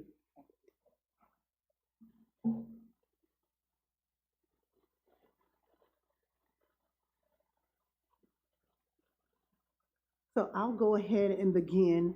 And this has been, the first time we had to actually present this. And from my understanding, presenting what we have done will then allow for, I guess, an idea of an estimate of what will be needed. Am I correct? Or as to the purpose of this annual project report? So what we have done will help to, I guess, estimate what we will do in the next budget? If your work plan is similar in nature, yes, ma'am. Okay, all right. So again, this is 2025-26. So I'm going to share quickly what the Winterville Human Relations Board has done via our project roadmap. And so in August of 2025, we actually did we were part of the Watermelon Festival from Friday through Sunday. We introduced ourselves to the attendees of the Watermelon Festival. We gave out surveys in terms of what they would like to see here in Winterville, as well as from a Human Relations Board. Vice Chair Carmen did do a full presentation on this. That was really successful. August of 2025, we also did back-to-school support for W.H. Robinson by providing them with back-to-school supplies for both students as well as staff. That was really successful. That was August. In September, we did plan, let me see, because, so let me go back. We did the Watermelon Festival presentation in August, and we had to move our back-to-school support to September, which we presented this during our September meeting. So that was accomplished. We also hosted Trunk or Treat event here in Winterville for the community in October. In November, we helped to support with Thanksgiving meals for the community. That was put on by the Winterville Chamber of Commerce, and we helped by providing monies for meals for a family. So we did that. We provided a donation. We also had some of our board come out to help with distributing. In December, we did, we gave out our season of giving, which was blankets to our elderly here in Winterville. That was also very successful. And we gave out 25 Winterville Human Relations Board blankets that were embroidered. And we were able to select a variety of elders to distribute to them. This was our second year doing it, and both years have been a success. In January, we donated monies. I'm going to, right off the top of my head, say I believe it was $150 to support the America 250 project, which was in collaboration with the Pitt County Human Relations Board. So that's what we did for January. February, we had a Black History program at the railroad, at the railroad. So that was not at the railroad, at the place where the railroad used to be. Can't recall the name right off the top. The depot. Thank you. Thank you. The depot. And I've said it many times before, but I'm trying to get through this information. So we had a Black History Month program, which was hugely successful at the Winterville Depot, and it was well attended. In March, we have not done anything in March. For April, we are having a town hall. This is in progress. This is what we will be putting on here at the Town Assembly Room on Saturday, April 18th, which is upcoming Saturday. The Human Relations Board is collaborating with the Town Council, which this was approved. And so we have planned to have that. That didn't cost anything, so I don't know how that goes in terms of budget, but I'm going to try to get back with the Human Relations Board to see if we could provide some refreshments to the attendees. At that time, I would need a vote, so that might be a whole nother thing, getting into the weeds, but that is just something on my mind in terms of that. For May, We have planned a community service day. We are going to partner with local nonprofits for a spring cleanup and yard sale, as well as a food drive. So that is in progress. And in June, we are going to have our second annual Juneteenth event. And this month, this year, the movie will be Disney's Princess Frog. It will begin at 8:28 on that day, which is sundown. Of course, there will be additional fees for that, including popcorn, drink, candy, and glow necklaces and things for the children and attendees. And then July, one of our high school board members have introduced, we would like to have Winterville Community Pickleball Day. So we have 2 dates that I would like to present to the council for their approval. We had a unanimous approval for the Human Relations Board, and we would like the council to approve us having Pickleball Day. We would like it to be in the Winterville Recreation Park, and the 2 dates that we have, just either date, we don't know which one would be approved or available, or we have picked one and then an alternate date for July 11th and then July 25th. There was another thing that I need the council to approve, and that is the Community Service Day. So these were both worked through by the Human Relations Board, and I needed to bring this back to you all. And of course, then that would, after July, would start our new budget. So that is the presentation of what we have done. If anyone has any questions, I'm more than happy to answer. I have one. Back in December, you said that that the Human Relations Council gave out, 25 blankets? 25 blankets. 25 blankets. How do y'all identify, and did you track who you gave them to? And we have an additional sheet that I can share with the council. We have names and addresses of all the recipients. Okay. And so that, going forward, you keep going around so you don't keep repeating. Right. That's so what I was we asking. did. So we didn't double back. Yep. And so we have a list of names, addresses, and phone numbers of all of the recipients. Yeah. Could you provide them? I for sure us? can. Thank you. I will. And what else I was going to ask you about?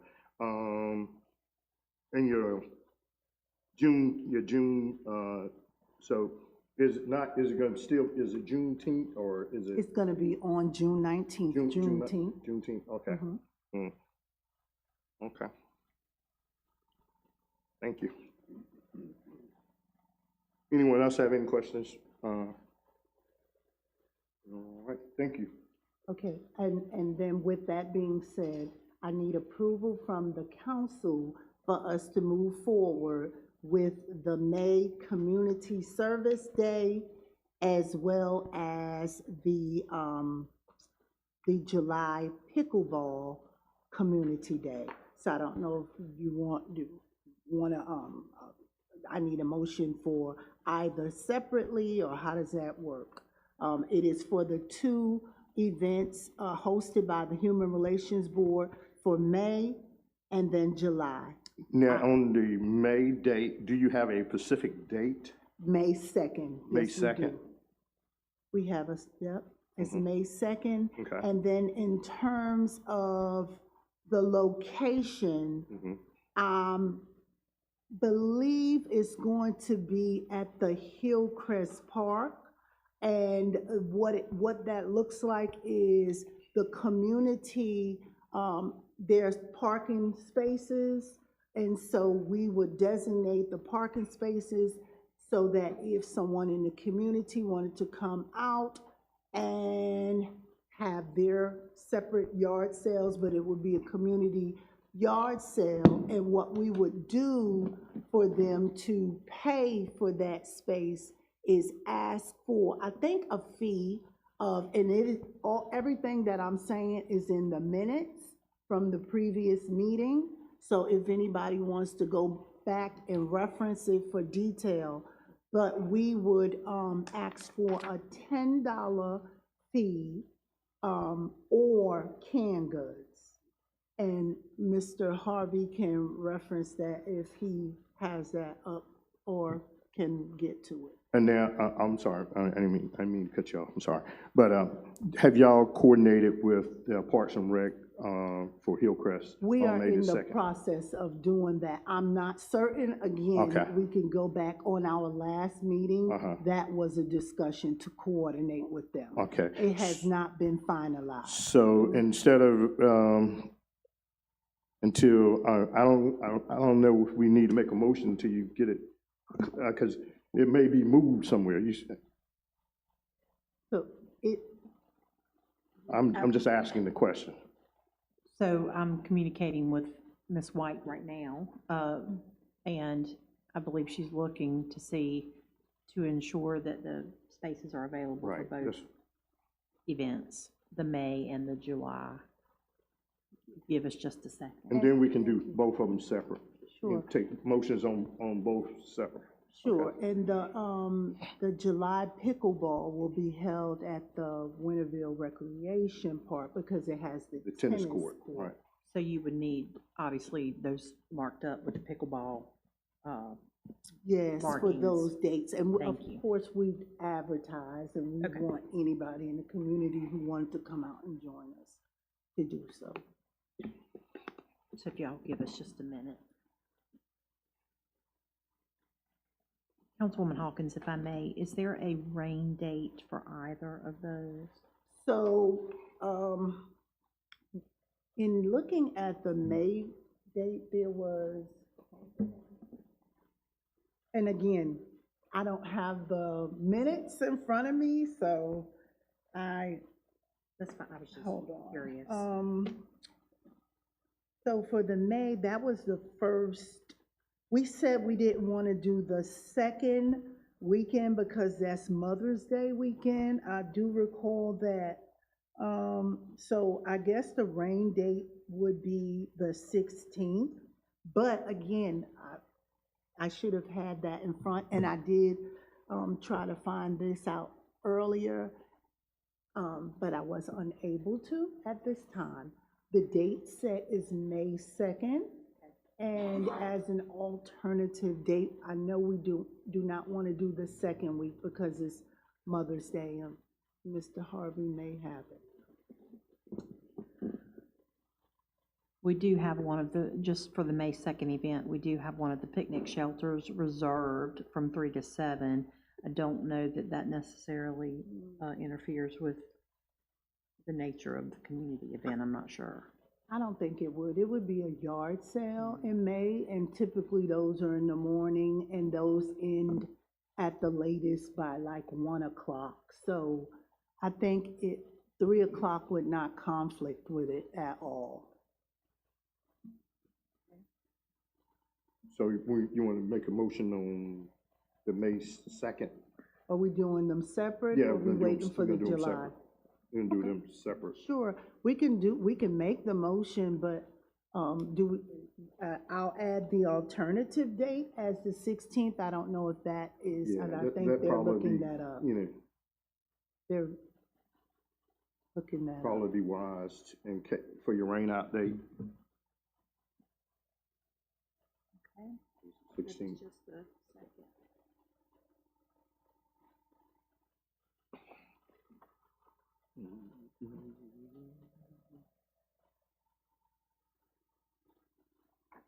I do believe that according to Ms. White, both July dates are available. So both July dates are available for the pickleball. Yes, ma'am. And for the May is May. I'm sorry, Thank she's you. checking the 6th. Perfect. Thank you.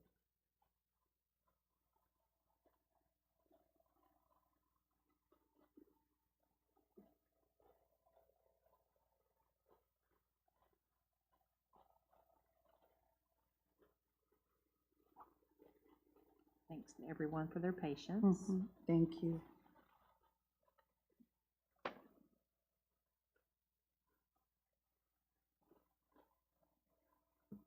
While we wait, something just occurred to me. So as a human relations board, I don't think I recall, was there anything done for Hispanic Heritage Month this past year? And will there be something planned as our third largest ethnicity in Winterville? I think we should celebrate all humans.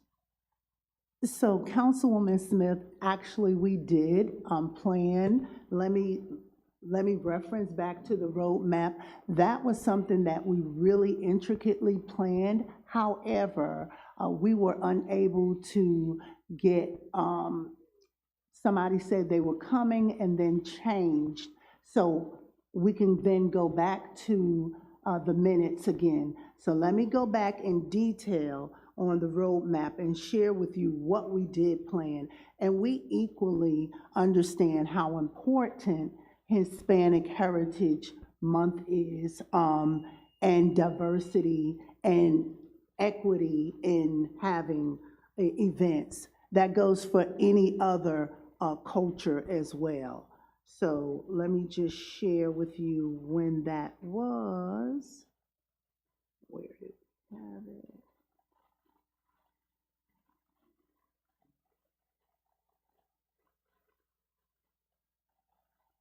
I actually just saw it. I'm going to multitask, if you don't mind. The 16th, the Winterville Senior Citizens Club does have one of the pavilions from 12 to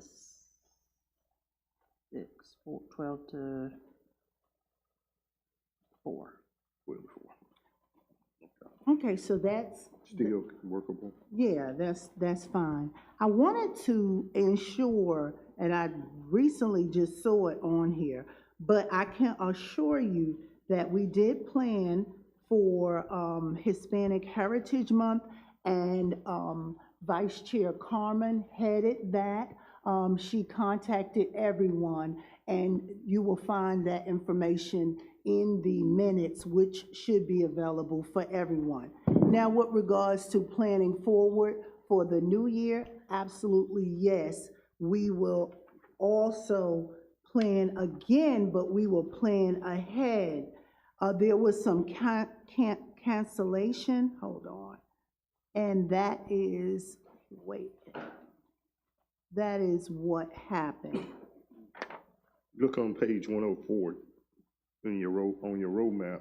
It's in the thing here. You got said something. page, what You page? got on the minutes in the agenda package. You got in page 104. You got things thinking about our Latino community language, and then community partnership, building connection with the Latino church businesses and nonprofits.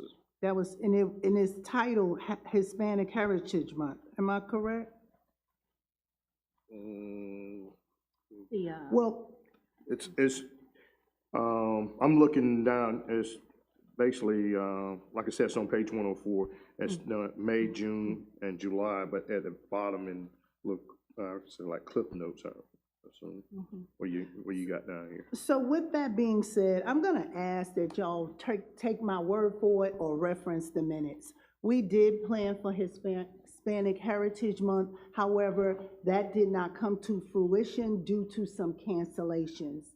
We did also share at the meeting after that cancellation that we were looking forward to planning ahead of time for it for the next year.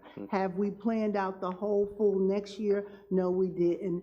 But we also have collaborative team from Gateway Church that is readily available to work with us. So thank you for bringing that to my attention. Okay. And we have those, we ready to make the motion to vote. Yes, ma'am. So it looks like on the 2nd, this is for the May event, the 2nd with the rain date of the 16th, based on the nature of your event, is available at Hillcrest Park. And then the dates for July for the Pickleball Community Day are also available at Winterville Recreation Park. Councilwoman Hawkins, I'll just follow up with specifics as time gets nearer in terms of what staff needs to do. Absolutely, Okay. and we will update you as well. Okay, thank you. On everything, including everyone on our emails, collaboration, and of course, you can come to the meetings, and as well, you can read the minutes. So I'd like to go ahead and make a motion for May for the Community Service Day, with the first date being May 2nd, second rain date being May 16th, as well as the Winterville Community Pickleball Day, with the first. I didn't mean to cut you off, but we're gonna take the May dates first, Councilwoman Hawkins. Okay. And then we'll do the July. I want Sure. to keep them separate, okay? Sure. Just for clarification, okay? Okay. So do I need to Yeah, just make- restate it, because I was. Yeah, restate your motion Okay. for May Okay. 2nd and 16th, if you don't mind. I would like to make a motion that the council accepts the Human Relations Board event for the Community Service Day, with May 2nd being the first date and May 16th being the alternate rain date.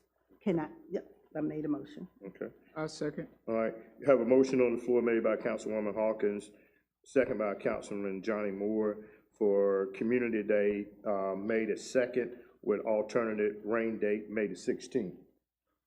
Any discussion? Yes, one thing. Yes. How many cans do you have to bring if you don't have the $10? That's an amazing and great question. I do not have that answer for you, but I surely will, and it will be advertised.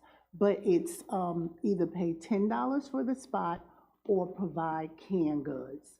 That would be, again, something in the meeting minutes, and I do not have that. We'll get a copy of those minutes made available. Okay, all right. Is there any other discussion? If not, please, I'm sorry, Willie got the slide. If, can you please vote, please? Okay, motion carried for the May 2nd Community Day at Hillcrest Park. All right, now, Councilwoman Hawkins. I'd like to make a motion for the council to accept the event planned and approved by the Winterville Human Relations Board for Winterville Community Pickleball Day, with the first date being July 11th and the rain date being July 25th.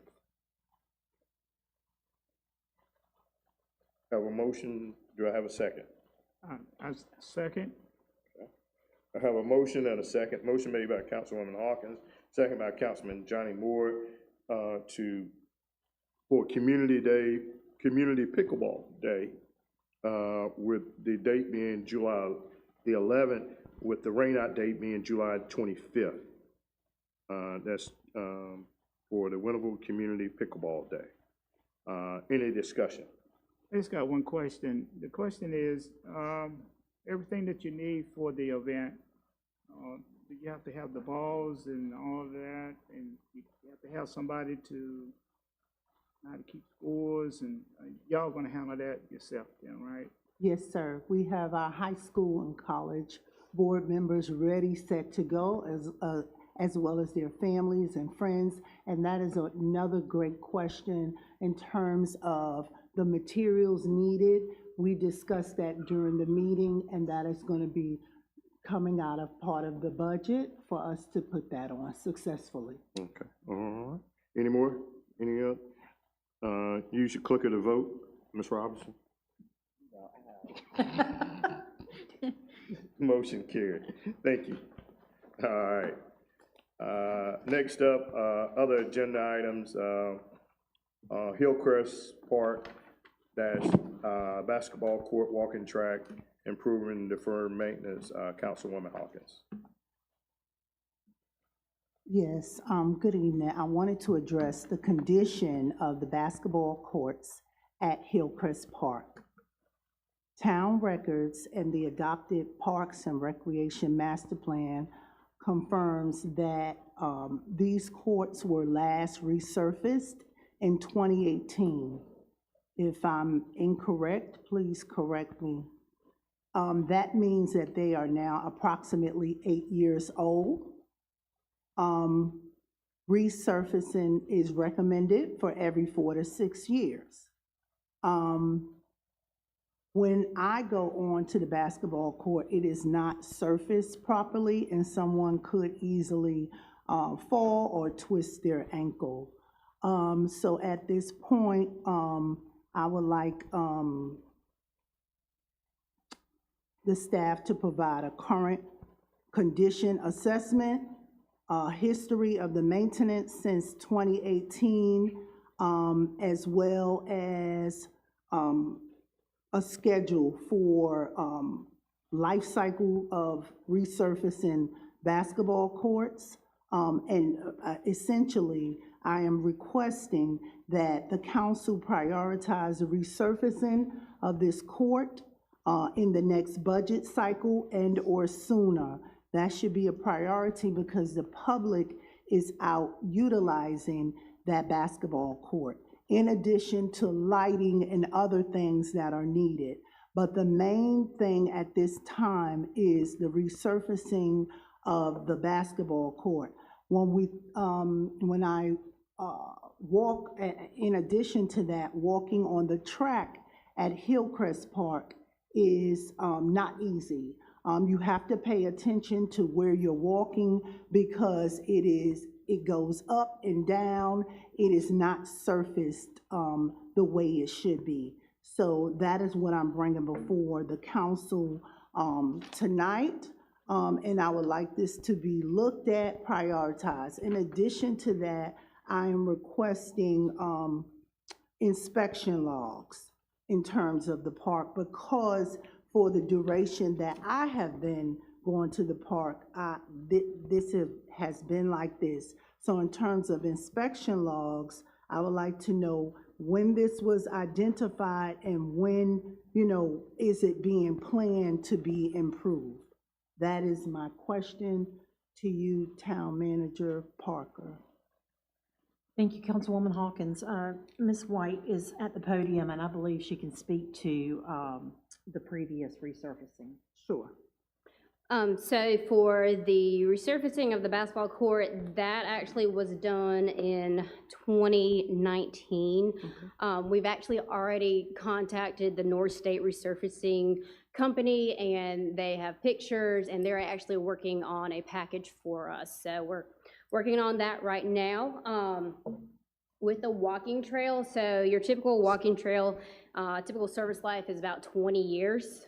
So right now we're probably about at the midlife, because about 2016 was when the ribbon cutting happened for the walking track at Hillcrest.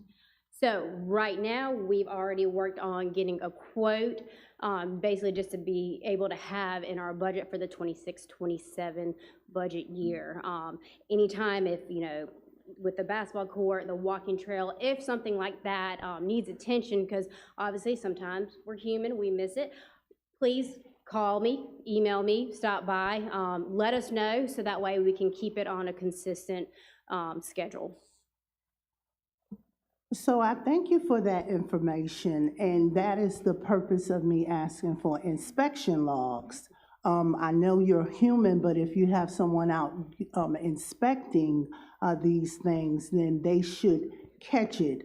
Also, the duration of inspections, when is that? Is that once a month? How does that work? And where can that be verified? I know we're human, but when you have a walking trail that is bulging the way it is, and somebody can easily fall and file suit on the town. So these things that I am bringing before the council, I'm bringing it before the council publicly. I have had experience with emailing you and asking you for some things, and that went on and on and on, and the town manager had to actually oversee that. So that is why I went this route. And 2019 is 1 year from 8 years, and that is way too long. And in terms of the North State resurfacing, Did they give you a timeline in terms of when they will get back to you with a price? How does that work in a timeline on that? So they're working on the package now, so within the next couple weeks, they should be getting back with us. And next couple of weeks, is that, should they have something back in a month? Did they tell you a month or? They did not give me an exact date. No, ma'am, they did not, but we'll follow up again with them and see where they're at. I thank you, and I will be expecting something on that. And why is that important to me? Because people are still out at this public park, so that I can at least say, the Parks Director has been in touch with the resurfacing company, and they should be giving a quote in a month or whatever. We know that summer is coming along, you know, they are out there now, but as the weather gets warmer, it's going to be attended more. So that is why that is a priority. Yes, ma'am, and then we've talked about the Winterville at Work app as well, so that way we're planning to have a QR code out there. So if there's anything that gets noticed to where if, you know, once something gets resurfaced, if by chance something in a certain area, you know, gets shipped right afterwards, or anything that you may notice or another community member, please let us know. Yes. So that way we can make sure we're on top of it. Diane, were both of those items included for the upcoming budget? The walking trail was right now, yes, ma'am. Okay, how about the resurfacing? The resurfacing was not, we're looking to see what the cost is to see if we can do it in this budget. Okay, got it, thank you. And then, thank you, but the items that I requested, a current condition assessment, inspection logs, and a full maintenance history. I am requesting that. I don't know if, you know, I can only speak for myself to know that I have requested this. If you could please provide that to me, I'm gonna say within 14 days, that would be great. Staff will work to you're not just referring, when you say inspection logs, to just the basketball court or the walking trail? The park inspection. As a whole? Mm-hmm. Okay, Yeah. for both parks? Yes, and I just want to mention, I did request an inspection log in the past, and it just kind of summarized what was inspected with 4 dates going across. I don't know if that equates to a log, an inspection log for a public park. So this is why I'm requesting this, and I thank y'all for seeing that the basketball court gets resurfaced, as well as the walking trail. The walking trail, if anybody goes out there right now, you have to watch where you're walking, because you will trip and fall. So that needs to be prioritized as well. Thank you. Town Manager Parker. Yes. And maybe Assistant Town Manager Bowers. I know we just contracted with, Lucas? You think, Lucas contracting, you think you could get, when they're in the area, most of the time you can get something else done? I'm smiling because we actually had that conversation earlier today. You can get something else done while they're in here, you know, at the same time, to see if you could get them to also give a quote as, you know, for the track as well. Yeah, I mean, we have a couple options. Lucas Contracting is also working with our Public Works Department for some areas around town. So we can have them look at that. If it's small or something, certain areas that they can do while they're here, we'll certainly have that conversation with them. If it's big and warrants bidding out, then we'll go through the bidding out process. The only reason I ask is because, see, when you're dealing with asphalt, you know, a lot of companies ain't gonna just, because it's so small. Right. And when you have an asphalt plant, you ain't gonna want to run it, but so many times, and then it kills you the price-wise. You know, so if we got them here doing a major job, maybe they can do, you know, Sure, certainly be willing to have that conversation as long as, we'll get an estimate from them Right, first. get an estimate, right. Okay.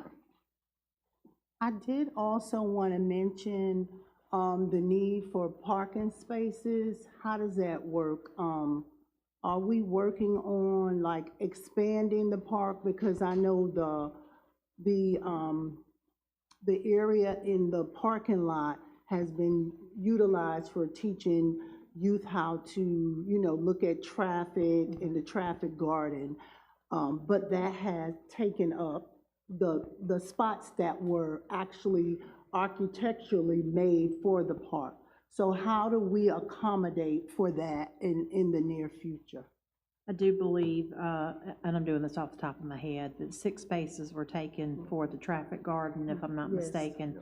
And so there has been some discussion about, and I don't know if I can eloquently say this, but creating some additional spaces right there at the entrance to Hillcrest by sort of going inside the park a little bit, so it doesn't disturb the existing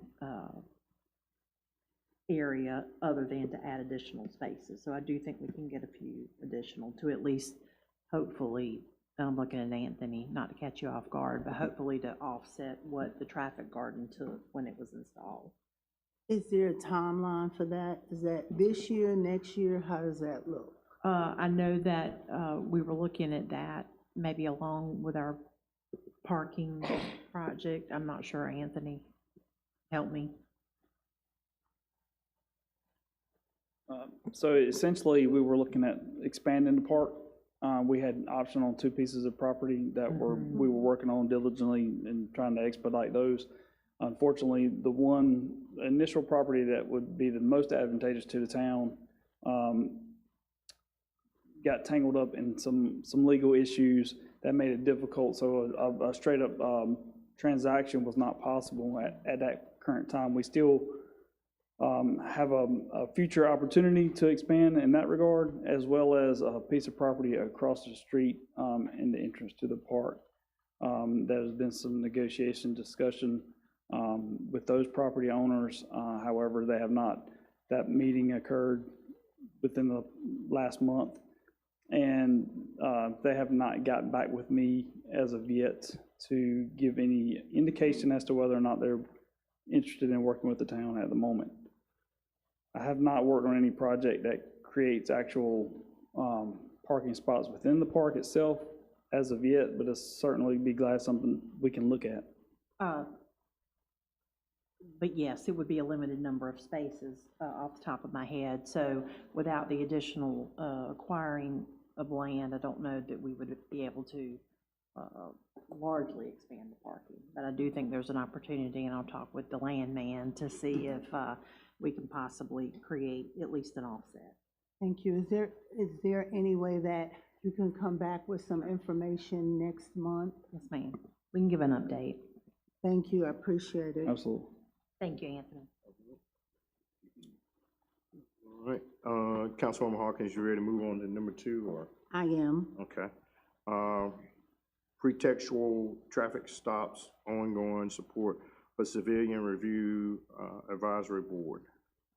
Yes, first I would like to say I have been speaking about I guess my support or my advocacy for a Civilian Review Advisory Board. I've been speaking to this since January. I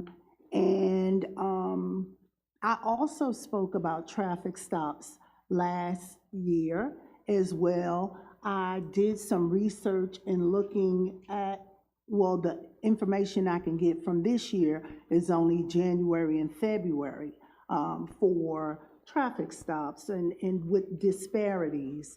And what I could say is what I have found is that there has been a 50% decrease in the disparities of traffic stops between whites and blacks people.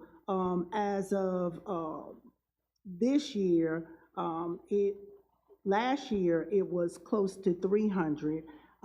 This year is a little under 100 so far for the months of January and February. That's what I wanted to preface by saying. So I think that me speaking about it and my advocacy for us to actually look at what is happening has had an effect on the interactions between our law enforcement as well as our citizens, as well as those who are driving in our town. I say we want more interactions, not just traffic infractions. We want more relations, better relations, not just criminal investigations. I want to talk about really quickly, a minute or so, about pretextual traffic stops. While they are legal, it does not remove the town's responsibility to examine further how enforcement practices occur here in Winterville, where Black people have been stopped 3 times as much as other races. And so I would like to request, I don't want to just keep bringing data. I would like to request that our town manager provide an informational report that shows traffic stop totals, reasons for stops, reasons by race, as well as tickets that have been given as fix-it tickets. I can provide you a comprehensive way in which you can look for these reports. The purpose of me asking for these reports is because I don't want people to think, well, she's just making this up. Numbers do not lie. Pretextual stops are stops that are made for your registration, or your tags are covered, or your tail light is out. And then once drivers are stopped, they are given a barrage of questions. Where are you headed? Where are you coming from? Who do you have with you? Roll your window down. And then that extends to, hey, you know, you acting kind of shaky. Come on, get out the car. So these are practices that, you know, I have not been a witness to myself, but this is what goes on and what is told.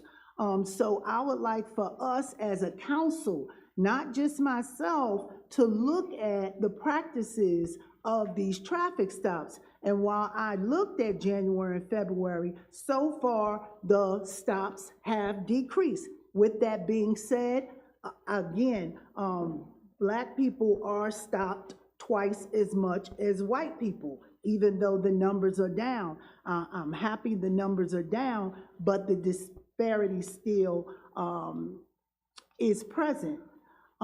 Second, Town Manager Parker has shared that Winterville is participating in the North Carolina Law Enforcement Accreditation process. I would like to request clarification in terms of the stage we are in for that accreditation, any policies that have been reviewed or updated, and a projected timeline for completion. Why is this important? This will help to support whether we need to move forward with a civilian advisory review board, or if we could have something of another level. But I do indeed think that eyes need to continuously be kept on traffic stops. Does traffic stops help to keep people safe? Yes, but at a disparity in which it is a blatant red flag. And so that is what I wanted to say. I would also like to encourage consideration of community education efforts around traffic stops, traffic safeties. There are other surrounding towns and counties that are having these type of educational forums, different classes and courses where the community can take to where they are better equipped so that we can build better relationships. So that is what I wanted to say in terms of the pretextual stops. I want our officers to know that, you know, the citizens want to build better relationships, but there needs to be a level of trust. And once these numbers begin to go down, and I know I've heard the deflection, well, they need to get their registration, they need to, of course they do. But there also goes with that a responsibility of educating. Of course they do, but there also needs to be a responsibility of officers not just simply getting in their car, just looking at tags, and that is the only engagement in the community. We do have ride-along where you can apply to ride along with an officer. I would encourage the community to do that as well. There's different things that make you applicable and, to be considered to ride as well. And then also, of course, they have Coffee with a Cop once a month. I am encouraging that time be changed from time to time because everybody cannot get to Coffee with a Cop at 9:30 in the morning. Most of us are working or caring for loved ones. So if that can be alternated, that would be great as well. Before closing, I would like to share a brief positive experience I have with our local law enforcement as well as our fire department. On Good Friday, I had to call 911 because my dog, her hand or her paw became lodged under the cage. She was in distress. She was crying. We did not know what to do. And while the fire department was initially dispatched, the Winterville officers, two came, I believe it was Officer Hale and Hopper. I'm not exactly sure. I didn't read their tags, and that is why building better relationships are good to have. But they arrived at my home and they handled the situation with professionalism, empathy, sensitivity, and care during that stressful moment. I want to thank them, and I also want to tell Chief Moore that your fire department handled that excellently. We didn't know what to do. They came in and they freed her paw, and we were better for it. We had a good Friday. But I just wanted to mention that to you because you weren't there. Somebody else came. I was looking for you, but somebody else came. But the officers were really empathetic, and they were like, they really wished they could help the dog, but the fire department was able to. So I just wanted to mention that. And again, Town Manager Parker, I will be in contact with you for looking into the NCLEA, and because this is important to me. Thank you. Councilwoman Hawkins, may I follow up on that? As a point of clarification, we are not actively involved in an accreditation process. We are working with the North Carolina League of Municipalities and their risk assessment process. So it's not a full-blown accreditation process, but what it does do is work with us and further our efforts if we so choose to pursue the state's accreditation process and then ultimately any other. What the league does is they look at our policies, procedures, our practices, and everything we have updated and have a current draft of our policies and procedures, which we have submitted to the league. And we are currently awaiting their review, their suggestions, their edits. And then they will provide next steps after the policies and procedures have been reviewed. I'll look to Lieutenant Hamilton to see if I've missed anything, but I think that's where we currently stand with the risk assessment. Yes, thank you for reminding me of that. I know one thing, Yeah, right if you'll come to the podium, thank you. One thing that will have to be done, and I do believe we've mentioned this, is an expansion of our evidence room facility, and we have looked at where that could take place. We are looking at the cost of doing that. It is not inexpensive, but that will also be a requirement. I would like to add also that our public service department, they have to be recertified every year, don't you? Don't you have to do so many hours, or So there are 24 hours of mandated in-service training that we do every Service year. training every year. And then, and constantly, you guys are always in training. You're up to date, right? That is correct. But one of the things that you mentioned tonight, and it really stuck with me about how do we educate the public? Now, our officers are being recertified every year. And they're being brought up to date on the different codes, how to approach. And if they don't respond, the ones that they approach, if they do not respond the way that they have been trained, they have to take another step. And I hate, I mean, not hate, but that's the way they have been trained. That's my point. But my other point is, how do we train the public on what it takes so that we can be able to communicate with one another? And that's something that I think we can work on or address or see, can we get some answer? If nothing else, I'm quite sure at the Public Safety Department here in North Carolina, they can be able to send us some information to show us, to help us to educate our public, so we all can see, can we get on the same page? I admire what you're saying, and I appreciate what you're saying on that. So go ahead. No, you can finish, sir. You finished? Yes, I'm done. Okay, I was going to, just a point for what Councilman Moy said. It is a requirement for our young people who take driver education that they have so many hours in their curriculum of how to interact during a stop, during a traffic stop. So there are resources and material out there. You can probably find some through the state. I know we've utilized some from other states as well, but young people are given that when they take driver education. That is a required part of that curriculum. So perhaps providing that to the community as a whole.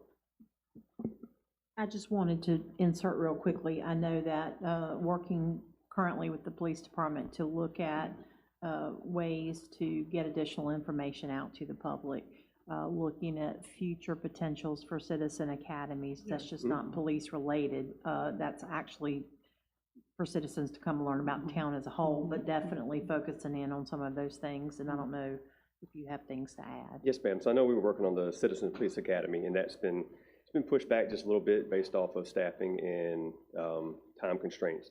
But we are in the process of working with Rashana Carmen with the Human Relations Board and actually getting a class. And one of those initial classes was what to do when you interact with the police department, from traffic stops to release.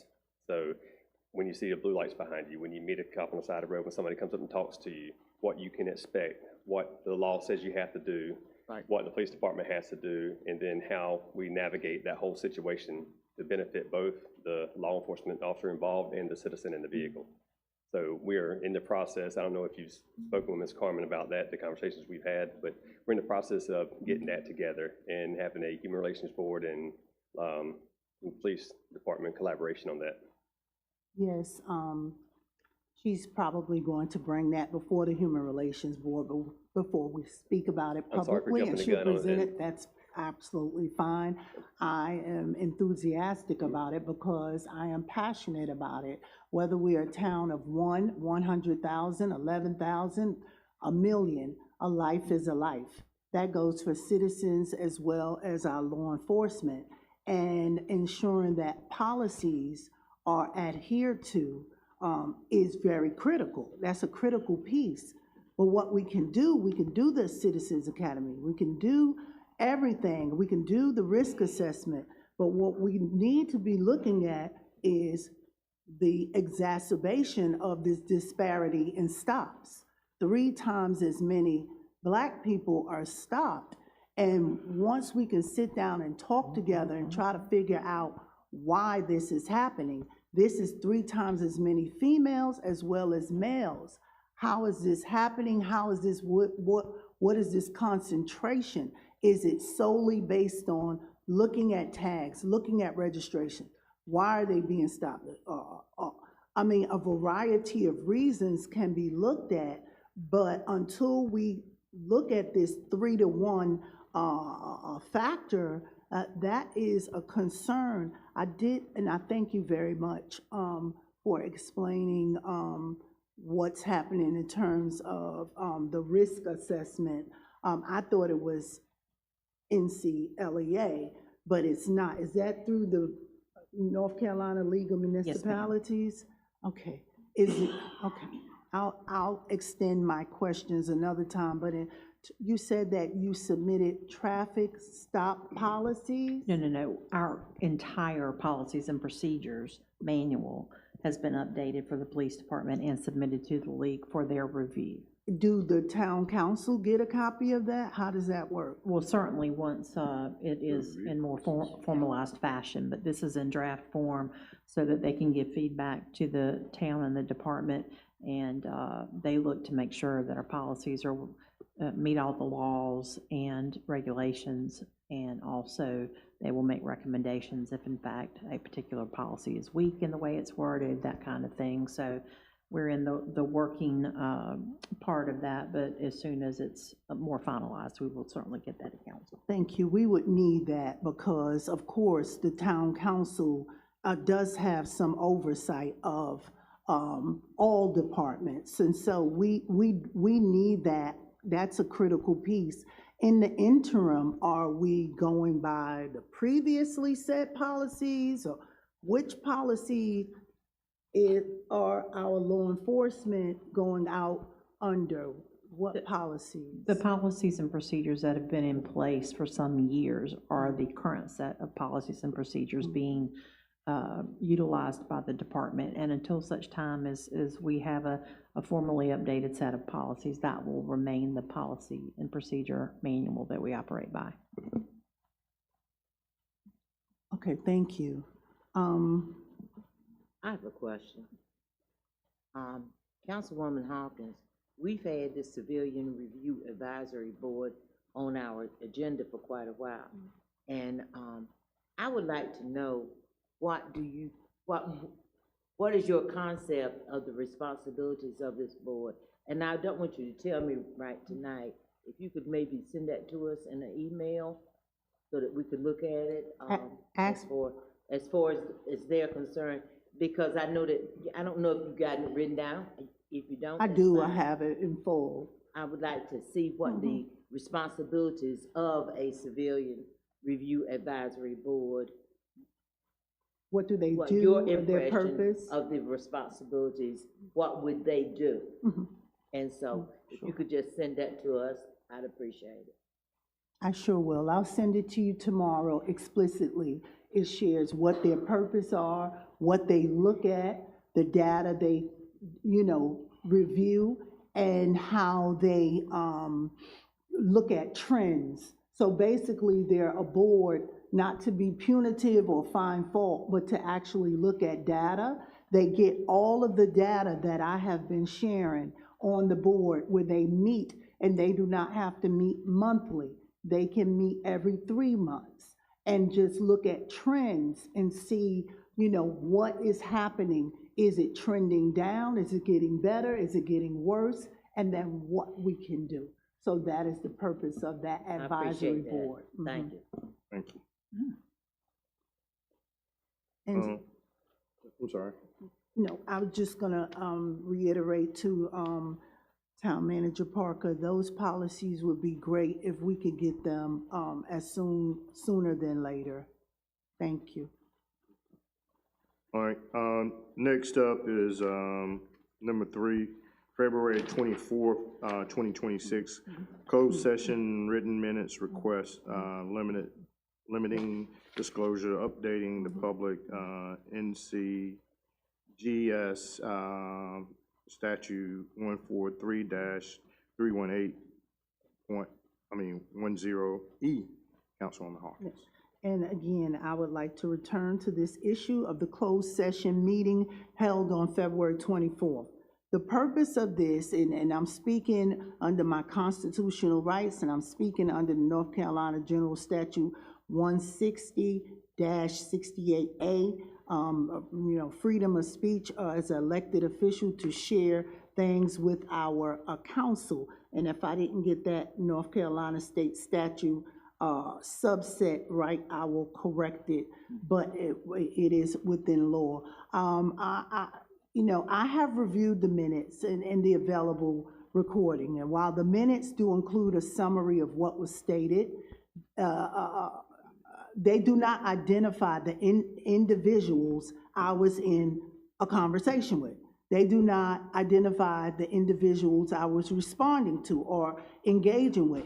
In my view, this limits the ability to reasonably understand the context of the discussion, and that raises concerns. I understand and I respect that closed session minutes must balance confidentiality. However, I am concerned that the current level of redaction may impact clarity and usefulness of the official record. Town Attorney Lassiter provided a case law to, sharing that, in fact, that minutes must provide reasonable understanding, but then he also said that, individual persons do not have to be disclosed. I shared case law, we went back and forth. This is still a concern to me, and it makes me uneasy in closed sessions. We need to do something about what occurred. We need to enact some sort of policy of points of order, but we cannot leave this alone. I did ask for 6 months of previous closed session minutes. That was back on March 19th. Attorney Lassiter shared that he was collaborating with our town clerk to get it. We are now at April 13th, and I have not gotten one update on where we are in that. The fact being, if we had closed session meeting minutes, when were they approved? Because I'm being told that this would have to be approved. The bottom line is public information and just being transparent and accountable. While I have to, listen to what the town attorneys shared, that is not binding. That is not binding to me. And I just wanted to bring this before the public again, because this is something that occurred. And if we begin to leave everything alone, things could get worse. And that is what I wanted to speak to today for that. Thank you. Next, you have multiple road patches, sunken settlements on both Jones and Vernon Avenue, resurfacing and improvement needed to enhance quality and safety, Councilwoman Hawkins. And so I would like to raise the concerns regarding the condition of several town streets. While there's no statute that mandates resurfacing on a specific number of patches, we need to look at this. First, Jones Street. This road looks like it has had multiple repairs. I counted myself 14 patch areas. While I understand patching is sometimes necessary, I would like to know from the town what we can do to improve this. This area has homeowners that have been there for a long time. There's elderly residents. There are some homes that are not even habitable. When can there be a schedule for Jones Street to be evaluated so that there's not repeated patchworks, that there's resurfacing, there's a permanent solution. The next street is Vernon Avenue. I believe that this underwent work in 2019, 2020, and it contains multiple sunken areas and patches. Drivers are forced to adjust their travel path on one side of the street. That is not okay. And again, Vernon Avenue has had homeowners for years. What are we going to do about this? This is not safe. It's not safe for a driver, especially a new driver. It's not safe for the cars are getting damaged. So, you know, I recognize that there's weather, you know, weatherized, you know, weather can do it, but what can we do in terms of repairing, getting somebody to go out there and look? I have gotten lots of residents to tell me about these streets, and so I would like to know tonight, what can we do about that? Councilwoman Hawkins, I would ask Mr. McGuffin to come forward, but as he's coming forward, staff is aware of the large-scale resurfacing needs the town has, and it's extensive. But I would like, if Cliff, you would tell us how you guys, you know, routinely assess streets, how you prioritize, et cetera. Yeah, so guys run routes every day on every street in town, so we're constantly out there looking. Todd and myself, who's the superintendent, we have a running resurfacing project list that we are planning to do some project here shortly. We got to talk with some engineering firms, but we made that list, a street condition assessment, and I can share that with you in an email if you'd like. Sure. Going to Vernon and Jones Street, there are several patches done during the sewer rehab project. What that typically boils down to is the patches were put back prematurely during the project, trying to get it closed out. We like for them to sit for at least 30 days. But on those big scale projects, they typically rush them. So some of them have sunken. Out of the 14 on Jones Street, 2 of them need addressing. They're what we would call an issue. The patch doesn't look good, you know, cosmetically, but it's not causing a problem. So we do have the 2 that we've looked at that need to be addressed, maybe on our next patching project that we do, that we contract out right now. It's with Lucas. Every year we rebid that out depending on who gets it. Vernon Avenue, there's one that in particular, just speaking of, that is terrible. It does need to be addressed. And Vernon Avenue is one of the streets we've looked at to, you know, part of it was resurfaced kind of up to the dip, and then from the dip back to Main Street needs to be resurfaced as a whole. So we can address that patch in the meantime, but we do have plans to resurface that, the existing part of that street in the future. And thank you so much. Yes, if you could address, I think it's one really big sunken. There's about 3 sunken, I don't know what you call them. Yeah, they're patches. Same thing during that same project. Same thing happened on Chapman. There's a real bad one on Chapman that needs to be addressed also. So we've looked at those, we've addressed those, and we're in the process of fixing those.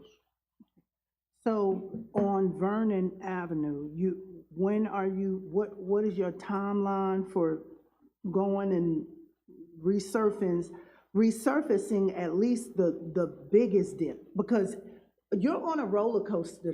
I'm not messing around. Well, you got the big dip the big dip in Vernon is there just for stormwater purposes, so you can't avoid that. There's not that yeah, I know big what you're dip. talking That used to have a sign that says dip. I'm talking about coming from Main Street towards Cooper. You have to drive on the right side of the road. You cannot drive down the middle because you're on the road. Supposed to drive on the right side of the road, not down the middle. You're supposed to drive on the right side of the road, but when there's parked cars and you have to go around them, that is not okay. Right. You're supposed to really drive down the middle. Most people drive down the middle of streets, private streets. You cannot drive. You have people up to the sidewalks driving. It is unacceptable. Like honestly, Vernon Avenue has so many sunken holes. It's not okay. And the people who live on Vernon Avenue could come and attest to that. So when you say that you're gonna go out there, is there a timeline? Because they wanna know. Yeah, I so- wanna know.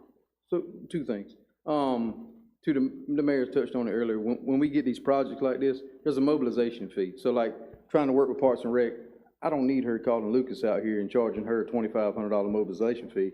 We can save that and do that $2,500 worth of patchwork while they're already in town doing work for us. So you try to combine, those projects and get more work and save those mobilization fees, because they get sometimes $5,000 and $6,000, depending on what you're doing. So we put projects together. We don't typically go out and fix 2 or 3 patches. We try to get 10 to 15. That way it warrants them coming to town.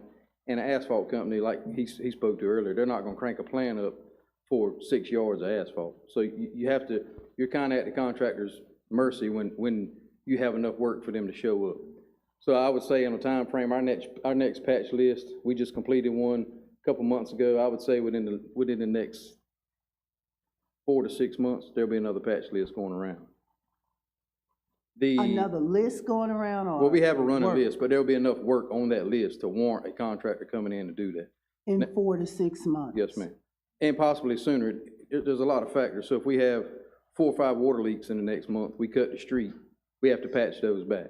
So it could be, there's a lot of things that go into trying to figure out. There's no set time on when I can tell you we're gonna do it, because, today we had 2 water leaks pop up. We're gonna have to cut those roads. That's 2 more patches that weren't on the list as of this morning. Okay.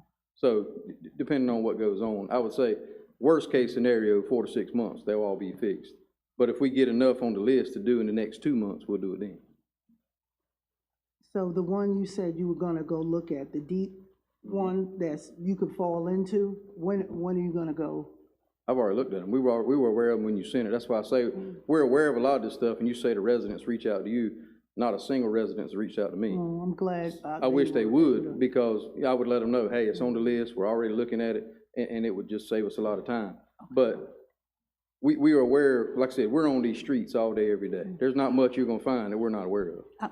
And I'm aware of that, and I know you do a wonderful job, but when it's brought to my attention and they are. Shoot me an email, you get what I mean? And we'll jump right, but I would have already told you, hey, they're on our list, they're on our, they're on our radar. I got these papers that I've had for a couple months. Everything we're talking about's been on here. And I thank you for that, and I have sent you emails multiple times of different things.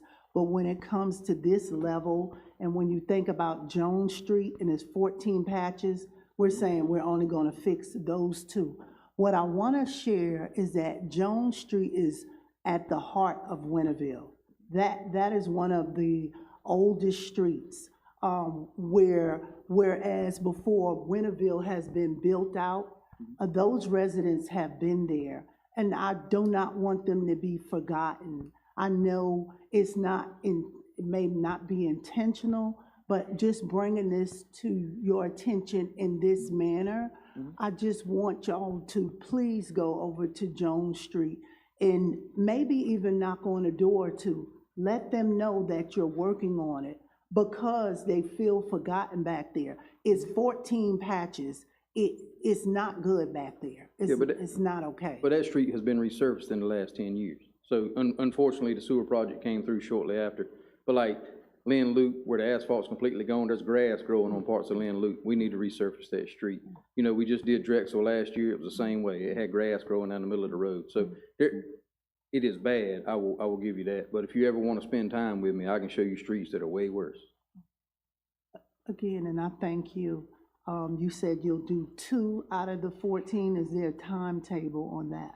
Yes, That's some progress. Yes, it's in the same thing. Like I said, it could be in the next couple months, it could be in the next 4 to 6 months. I have to get enough work to warrant a contractor coming into town. They're not gonna come here for 2 patches, or they're gonna charge us more for those 2 patches than they would to do 15 once we get on the list. Thank you. Well, Jones Street has 14, and Vernon has about 8. So that's about 22 right there. But they don't warrant all repairs. I mean, they may be, they may be of a concern to you, but they're not what we consider warrant repairs. Because like I said, I don't want to go in there and fix all the ones on that section of Vernon Avenue, and then I got plans next year to probably resurface that whole street. And my last question on this, when they do the patches, is that standard for them to do it like, I mean, that's not surface, is that professional, who's doing it? Is it different contract? Who put those patches there like that? That was done by in the sewer project. So I don't know who, I wasn't here then, I don't know who the contractor was. Did not a good job. There are contractors, I will say, that don't do not good. very good work. And most time, I mean, we hear it all the time, Anthony spoke on it earlier, lowest bid is great, but it's not always the best. So, you know, we're kind of handcuffed two ways when we're trying to get good work versus, you know, what would I call quality work, when you have to go with the lowest bid. Yeah, they did not do a good job, the sewer people. That's just from me, my opinion. But it is not unusual for long time patches to settle. Now, I will say, previously, the inspections that we do were not as in-depth as we do now. That's true. So what contractors were getting away with was taking sloppy soils out, put sloppy soils back in. Now we make them use select fill, so they have to go back with sand, compacted every 6 inches. So, yes, you did have some, you know, it was a multitude of things that led to those failures. It wasn't, you know, anything on staff's part. It was just No, and I'm saying whoever did that, I don't know if the staff, whomever did the sewer, yeah, all over town is not good. Right. From whenever they did that, 2019, 2020, because Town Manager Parker had to get in front of my home. Oh, yeah. I mean, well, you had the lowest bid.